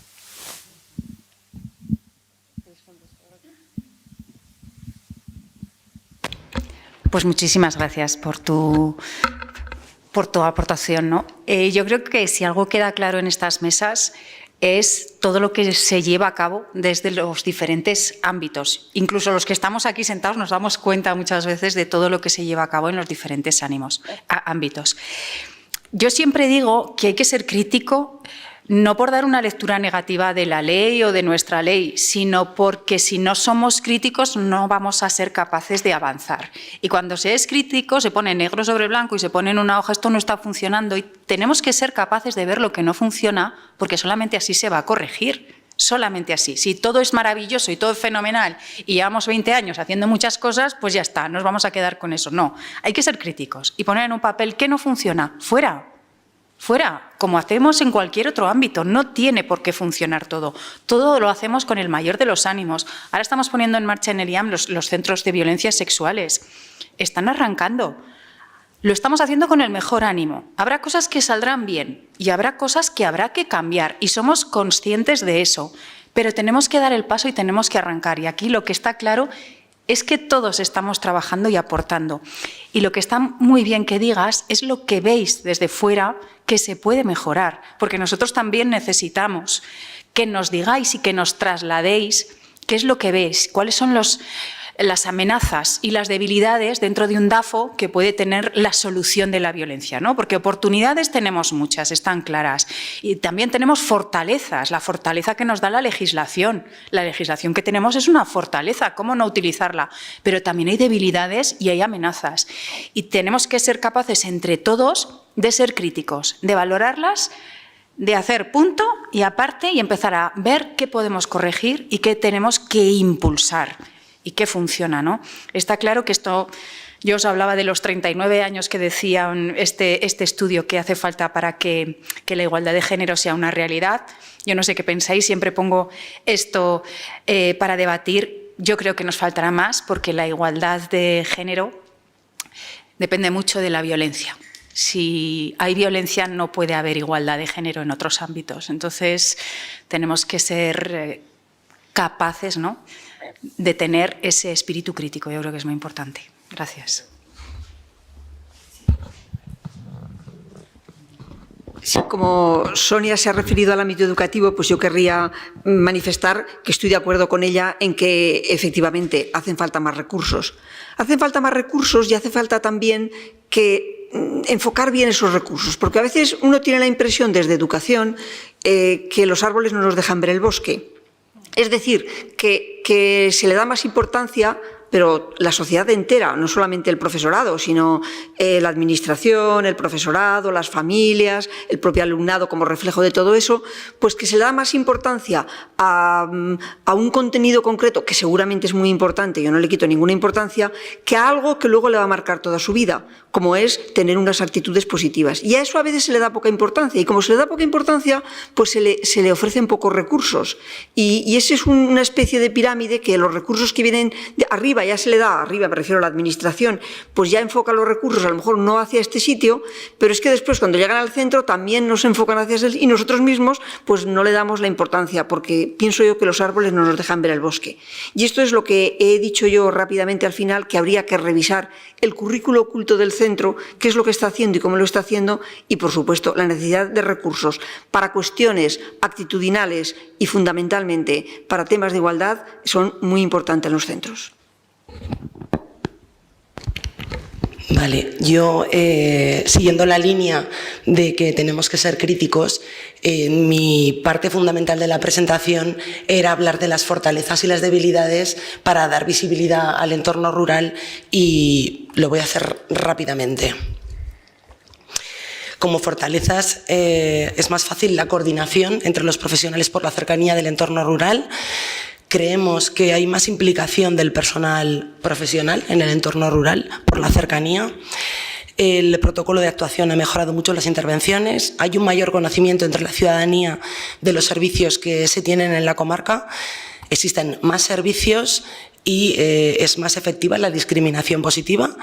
Y hay mayor formación entre los profesionales, aunque sigue siendo un punto débil porque continuamente se va cambiando la normativa y sí que es verdad que debería de ser más actualizada, reconocemos que hay mayor formación. Pero tenemos muchas cosas que mejorar todavía. Nosotros estamos lejos de los recursos y no solo vemos importancia en que faltan recursos, sino que la coordinación, aunque es buena, tiene que mejorar mucho, porque creemos que si no la atención a la víctima no es buena. No es buena si tiene que estar repitiendo, si ahora no espera que no me lo ha dicho, sí que me han llamado la línea 900, no espera, que hay 2 taxis en la puerta de la víctima, las de la línea 900 y la del servicio de urgencias. Entonces creemos que la coordinación es súper importante. Información interinstitucional. Por ejemplo, las órdenes de protección habitualmente nos llegan con retraso a los servicios sociales de comarca. En la última que fuimos al juzgado, como no había taxis, fuimos 2 compañeras con la víctima. Ya la conocíamos de intervenir con ella y sabíamos que había habido orden de alejamiento porque ella quería que le acompañáramos todo el proceso, pero no llegó a comarca hasta que no pasaron 2 semanas y media. Eso yo creo que no puede ser. La coordinación, como comentaba, con las líneas de urgencia, la que tenemos en la comarca y la línea 900, a veces se solapan y necesitamos desde los profesionales saber quién entra, si nos conocen, lo hemos notificado varias veces, pero no queda claro. Entonces, ese tipo de cosas hacen que la atención no sea como debería. Desinformación en casos de agresiones sexuales. Aquí no sé exactamente si desde servicios sociales tenemos que conocerlos, alguno nos ha llegado. Otros sabemos que han ocurrido porque han venido los familiares a posteriori, pero no los conocíamos. No es que tuviéramos que conocerlos, pero en el caso de poder atender, el último que hubo además era una persona con discapacidad. Yo creo que tiene que haber coordinación entre estos casos para poder ayudarles en el caso de que lo necesiten. Falta de recursos especializados. Muchas veces no hay casas de acogida o no hay recursos adecuados.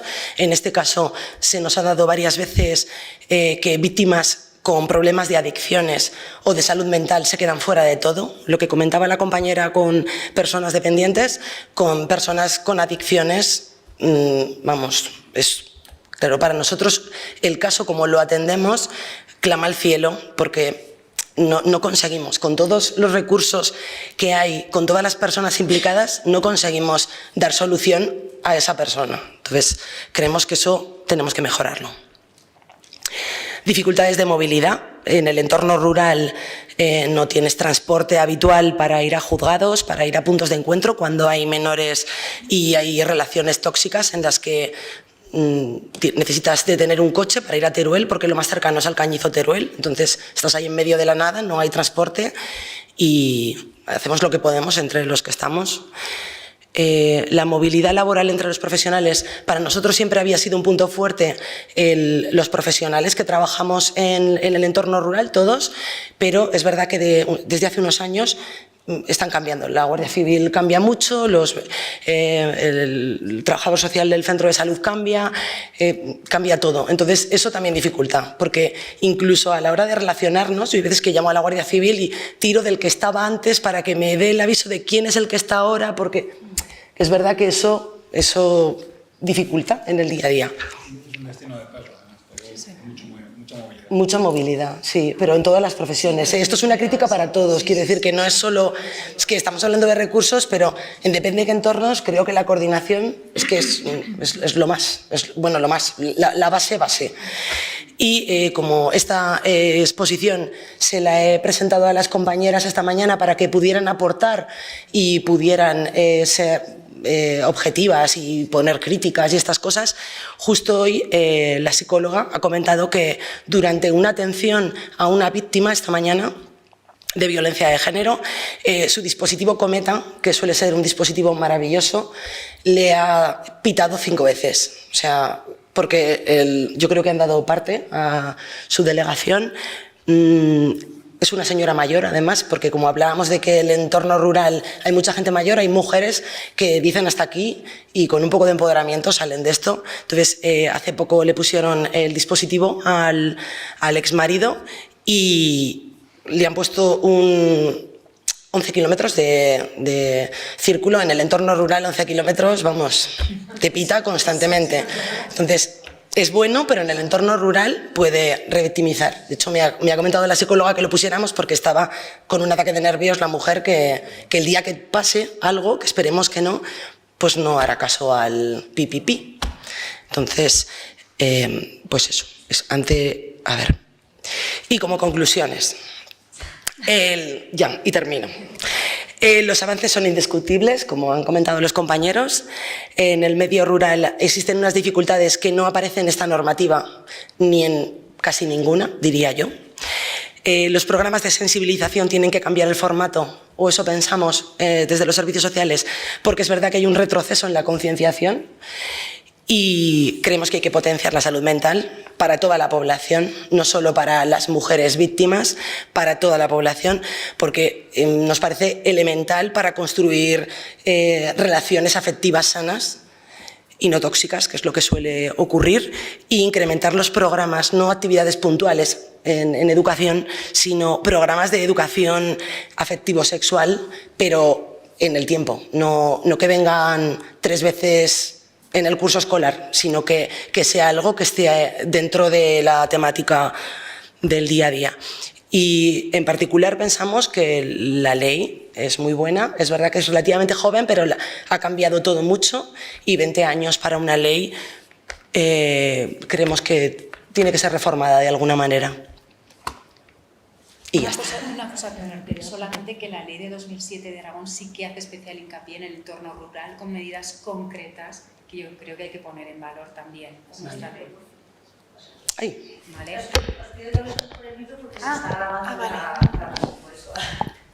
No, simplemente indicar que como estamos en el entorno rural, hablando del medio rural sobre todo, indicar que la ley de Aragón, la ley de 2007, sí que hace especial hincapié es un referente en medidas en el entorno rural y yo creo que hay que ponerlo de manifiesto porque es una ley nuestra que complementa la de 2004, que ya os digo que es referente y que tenemos que tener en consideración. Habla de acceso a recursos en el medio rural, habla de más sensibilización y formación en el ámbito rural, subraya la necesidad de programas de sensibilización específicos, habla de una red de atención en el ámbito rural, prevé la creación de una red de servicios de atención que abarque a las mujeres rurales. En fin, yo creo que es una ley muy concreta hablando de este entorno y yo creo que hay que ponerla en valor, que para eso es una ley nuestra de Aragón, ¿no? Gracias.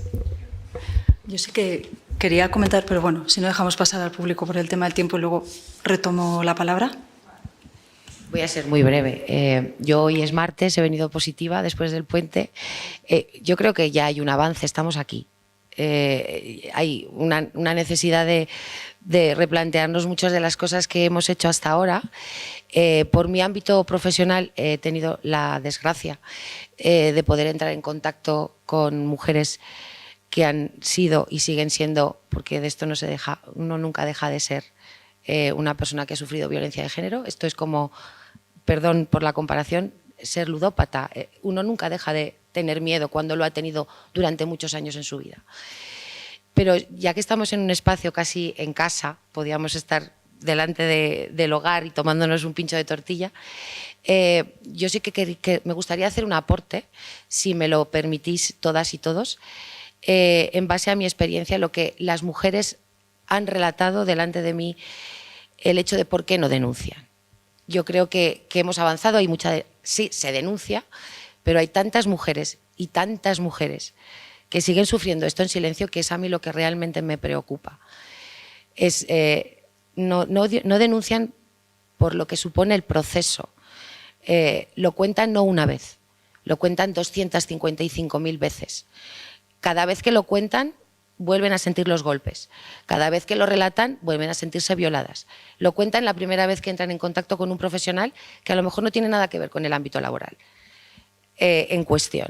Se lo cuentan a la trabajadora social de referencia que los está tratando o acompañando por cualquier otro tema, que posiblemente ese profesional ni siquiera esté formado en ese ámbito y que se come ese mojón. Y perdonadme, pero voy a ser muy clara, yo siempre lo soy.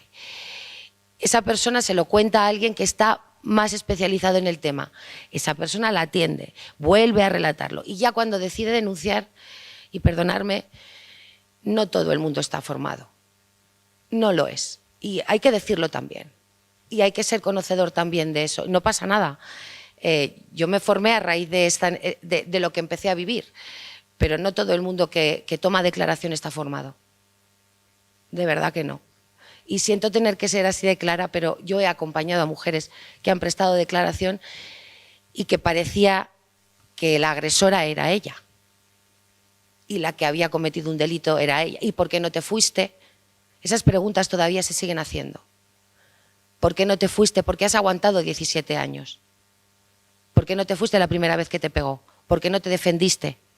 Esas preguntas todavía, a día de hoy, después de 20 años, y con una ley que es maravillosa, todavía se siguen haciendo.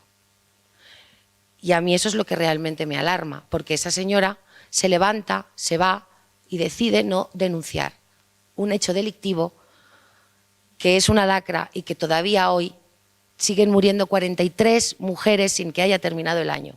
Me parece una barbarie. 9 niños muertos sin que haya terminado el año. Y hay todavía mujeres que se van a su casa porque no se sienten protegidas, se sienten indefensas y se sienten culpables y solas. Y eso hay que ponerlo encima de la mesa, porque es verdad. Y no depende, no es responsabilidad solamente de una persona, pero si no lo decimos, si nos callamos y si decimos que todo está bien, pues volveremos a repetir una y mil veces lo mismo que hemos estado haciendo mal.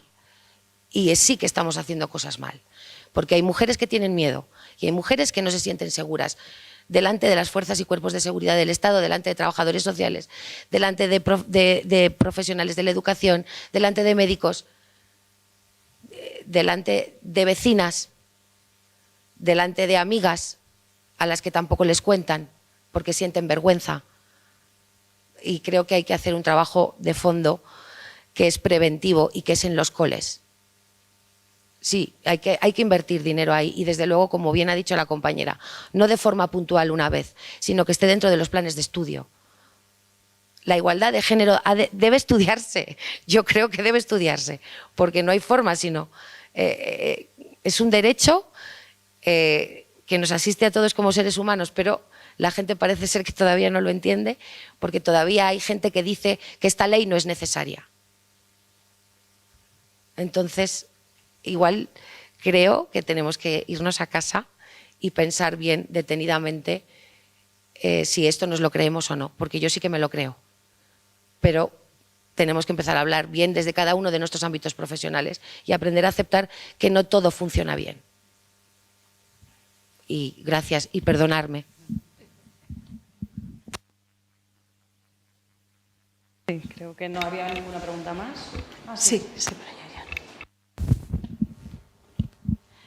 Bueno, yo os quería preguntar un poco desde uno de los ámbitos que nos han tocado esta tarde, que es el que más me concierne y es el de los medios de comunicación, porque me parece que también juegan un papel fundamental en todo esto y eso sí que se mete en todas las casas, a través de las televisiones, a través de las radios, también de las personas adultas, porque hemos hablado de la educación, que es fundamental, pero es una manera de llegar, además de las redes sociales y demás. Pero no sé cómo valoráis vosotros desde vuestra experiencia profesional en vuestro ámbito la manera en que los medios están comunicando todas estas situaciones. Si creéis que es la adecuada para luchar contra esta lacra, ¿o creéis que se puede hacer de alguna otra manera? Si creéis que favorece el que se luche contra esta lacra, o porque a veces da la sensación de que hay como picos y como que a veces pareciera que se retroalimentan unos casos con otros, como que coinciden en el tiempo. No sé si puede tener esto algo que ver o no, simplemente si los medios de comunicación pueden hacer algo también por mejorar esta situación y por aportar también desde su profesión en todo esto que estáis diciendo, desde vuestras distintas áreas. No sé si qué opinión os merece esto. Bueno, pues muchísimas gracias, Sonia, bueno, Sonias, las Sonias que las tenemos aquí, y gracias también por vuestras reflexiones. Y respecto a lo que comentas de los medios de comunicación, ha habido un cambio sustancial desde que se aprobó la ley. Antes se les denominaba crímenes pasionales. Se entrevistaban a los vecinos y a las vecinas que decían que ellos, los agresores, los asesinos, eran unas personas maravillosas, que jamás les habían oído levantar la voz, que unos padres fenomenales con sus hijos y sus hijas. Y todo eso cambió gracias a la Ley de Violencia de Género y a una mayor concienciación. Creo que los medios de comunicación tenéis un papel primordial en la lucha contra la violencia de género. Hay estudios que dicen que no es cierto que haya un efecto llamada cuando se habla de los casos. ¿Por qué? Por lo que tenemos que hacer es visibilizarlos. Tenemos que sacar de esa invisibilidad la violencia de género sobre las mujeres para que ellas también se sientan identificadas y puedan dar el paso de salir de esa relación. Entonces, yo sí que creo que es muy importante el tratamiento, sobre todo de las imágenes. Hay que hacerla con muchísimo respeto, porque cuando una mujer es asesinada quedan detrás familiares, amistades, y son unas imágenes durísimas. Y creo que sí que se tiene que hablar de ello para generar esa reflexión en la sociedad, ¿no? Y esa imagen de unidad, de que la violencia no tiene cabida en nuestra sociedad. Y los medios de comunicación también sois un foco muy importante en la lucha contra la violencia de género. Por lo que a mí respecta, creo que como en el resto de los ámbitos también nos falta educación, porque tampoco a mí, cuando estudié la carrera ya hace unos años, me explicaron cómo hablar de este tema. Con lo cual, creo que también necesitamos formación en ese ámbito. Y luego también depende, creo, mucho la forma de tratarlo de la sensibilidad de cada persona. Bueno, como en todas las noticias, pero claro, esta es especialmente sensible. Entonces, bueno, formación también, fundamental.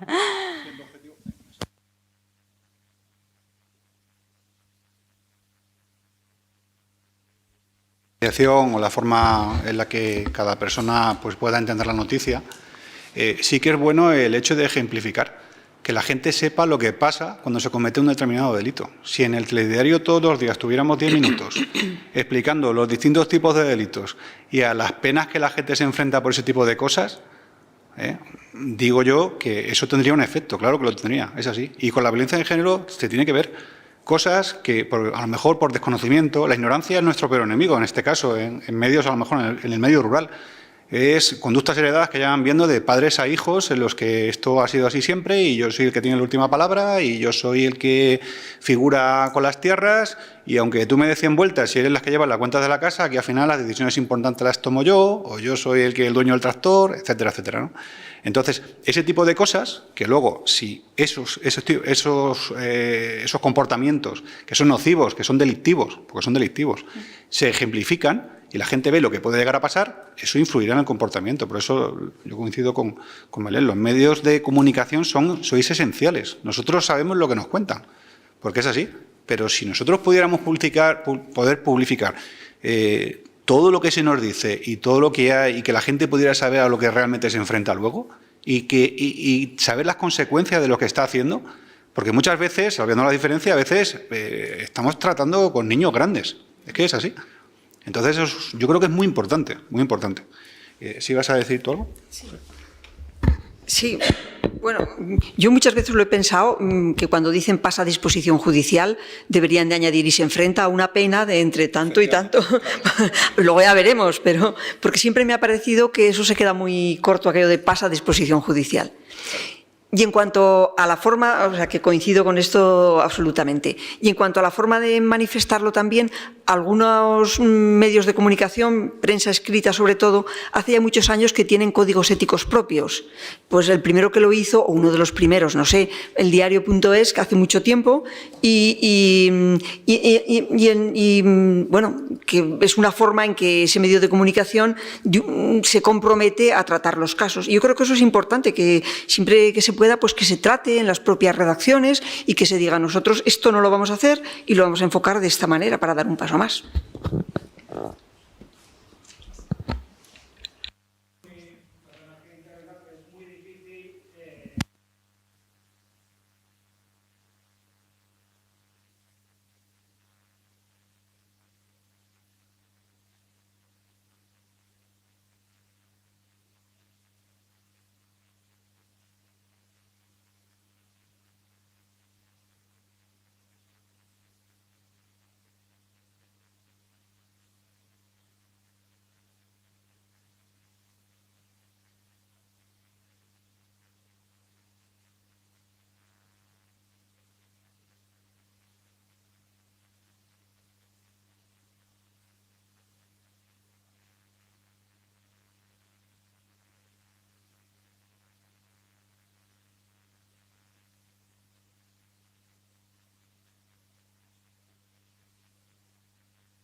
Bueno, ¿contestas tú? Sí, por alusión. Sí, luego contesto yo.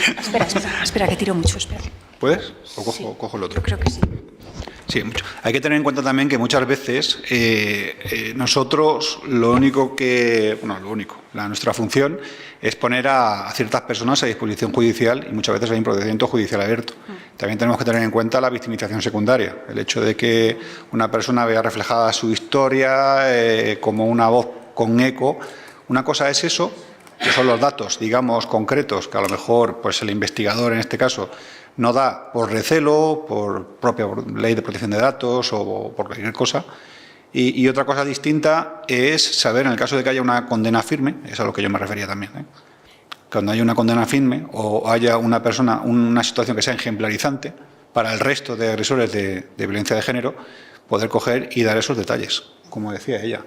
Cuando una cosa... Vamos a ver, todo el mundo es inocente hasta que se demuestra lo contrario. La presunción de inocencia es un derecho constitucional que tenemos todos.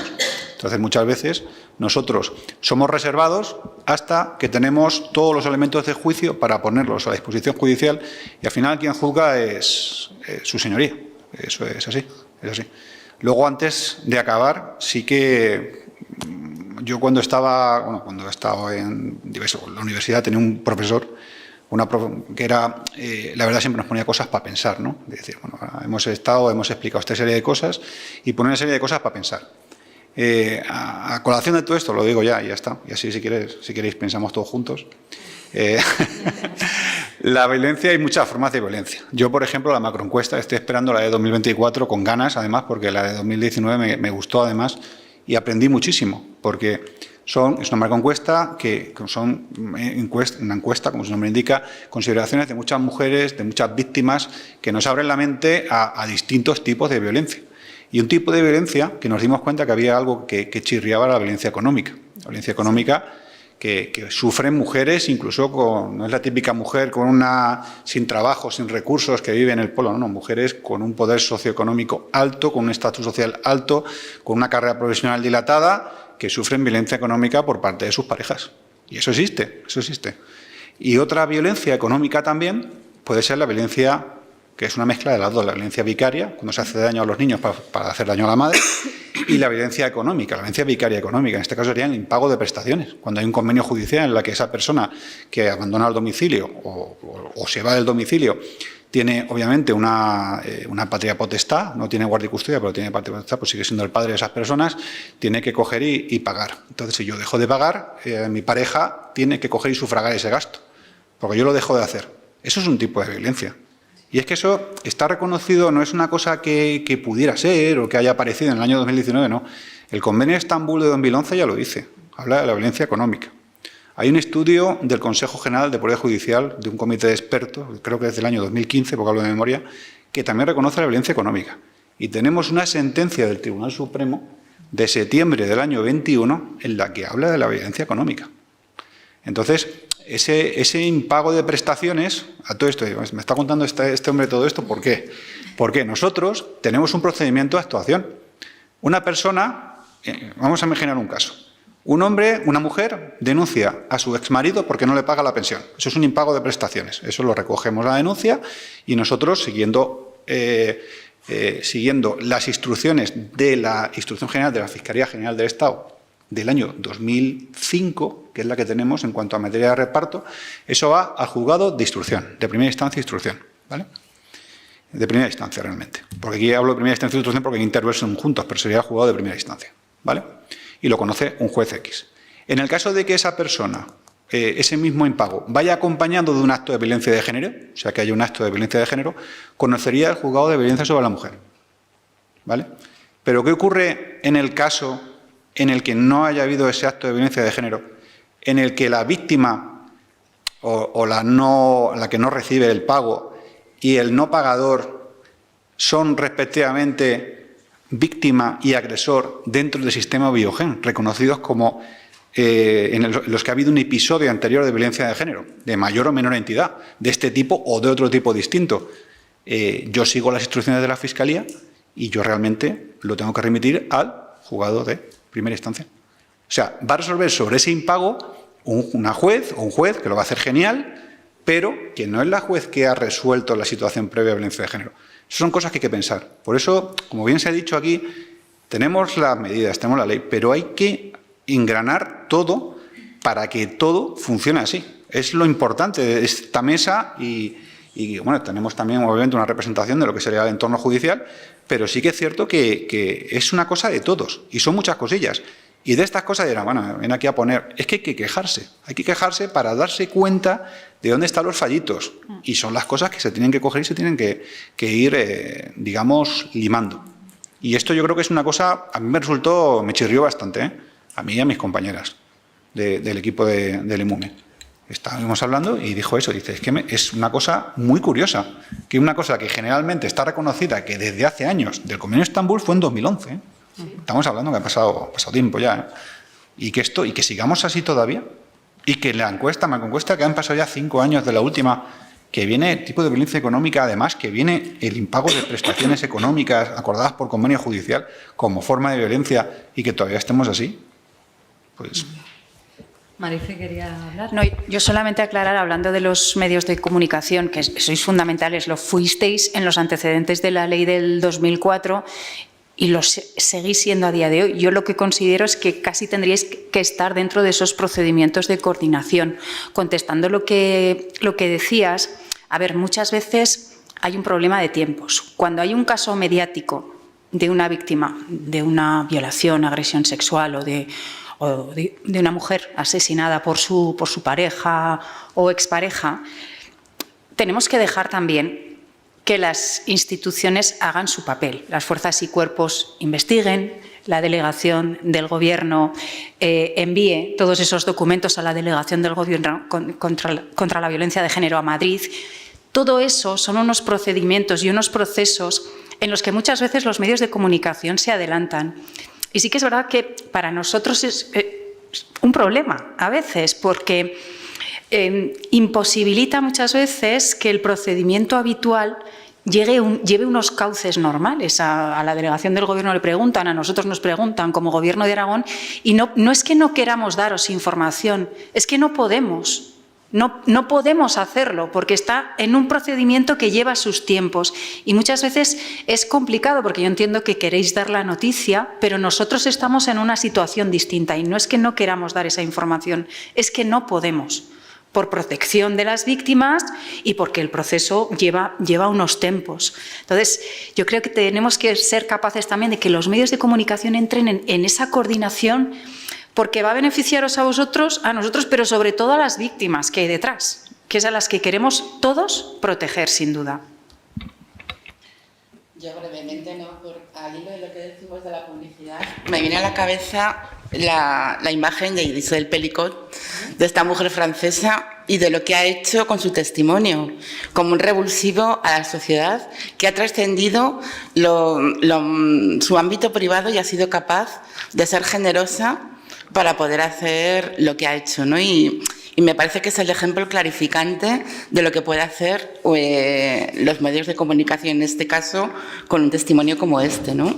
Entonces, yo sí que estoy a favor de que la publicidad, de que debe conocerse lo que ocurre, tanto en estos casos como en los casos de suicidio, porque ocultar los problemas no es la solución. Darle visibilidad y que la sociedad se conciencie, yo creo que es la manera de pelear contra esto, ¿no? Solo eso. Bueno, pues muchas gracias a todas. Nos hemos ido a las 2 horas. Bueno, pues nada, a modo de resumen, pues la ley ha conseguido sacar del ámbito doméstico este tipo de violencia y convertirse en un ejemplo incluso para otros países europeos. No obstante, también ha demostrado que es insuficiente porque sigue habiendo mujeres asesinadas por la violencia machista. Hemos recordado a las 43 y a los 9 niños que han sido asesinados hasta el momento este año en España. Y bueno, pues eso, sigue siendo necesario avanzar porque también hay personas, partidos que la siguen negando a pesar de estos 20 años. Hay que formar, hay que prevenir para que no sea necesario llegar a la atención, pero en el caso de que sea así, pues hay que saber detectarlo y luego coordinarlos entre todos y entre los medios de comunicación, ya nos incluimos también, coordinarnos y para dar la atención que merecen las víctimas y que podamos eliminar las víctimas mortales, sobre todo. Bueno, muchas gracias a todas por vuestra asistencia.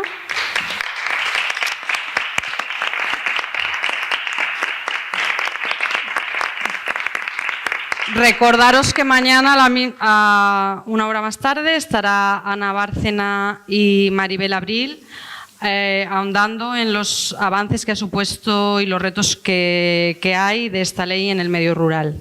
¿Bea? Bueno, yo era plenamente consciente de que nos iba a faltar mucho tiempo. Lo que pasa es que no podía prescindir de ninguna de las personas que estáis esta tarde en la... nos han quedado muchas ganas de seguir debatiendo. Soy consciente de que 2 horas es mucho, pero es muy poquito.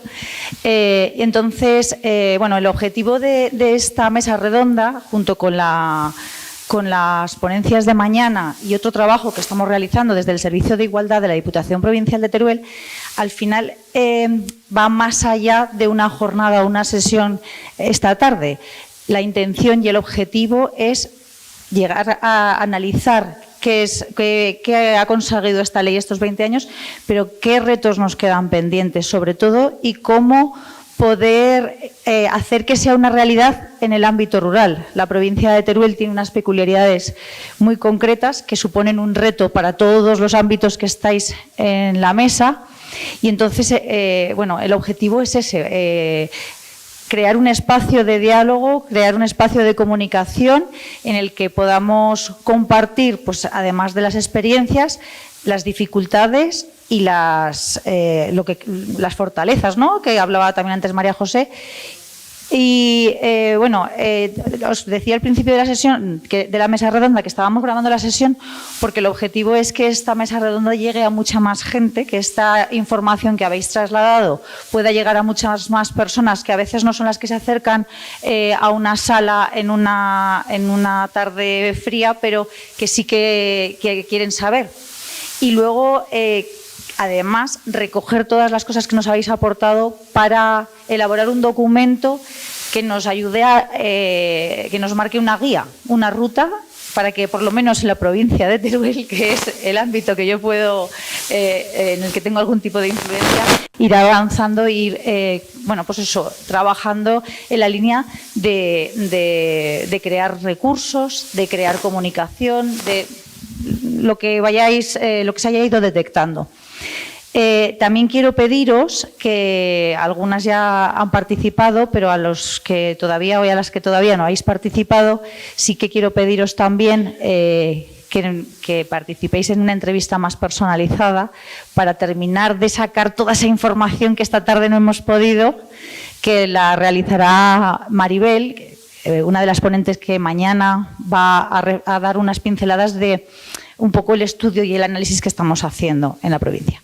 Y daros las gracias encarecidamente, estoy encantada, es un auténtico placer y un lujo haber podido contar con todas vosotras y con Antonio, que es el único hombre que ha venido, bueno, dos han venido esta tarde, y hablábamos un poco al inicio también de eso, de la importancia de caminar juntos en esta lucha contra la violencia de género. Es muy importante que los hombres sigan también trabajando en esto. Bueno, y ya no me alargo más, que es muy tarde. Muchísimas gracias.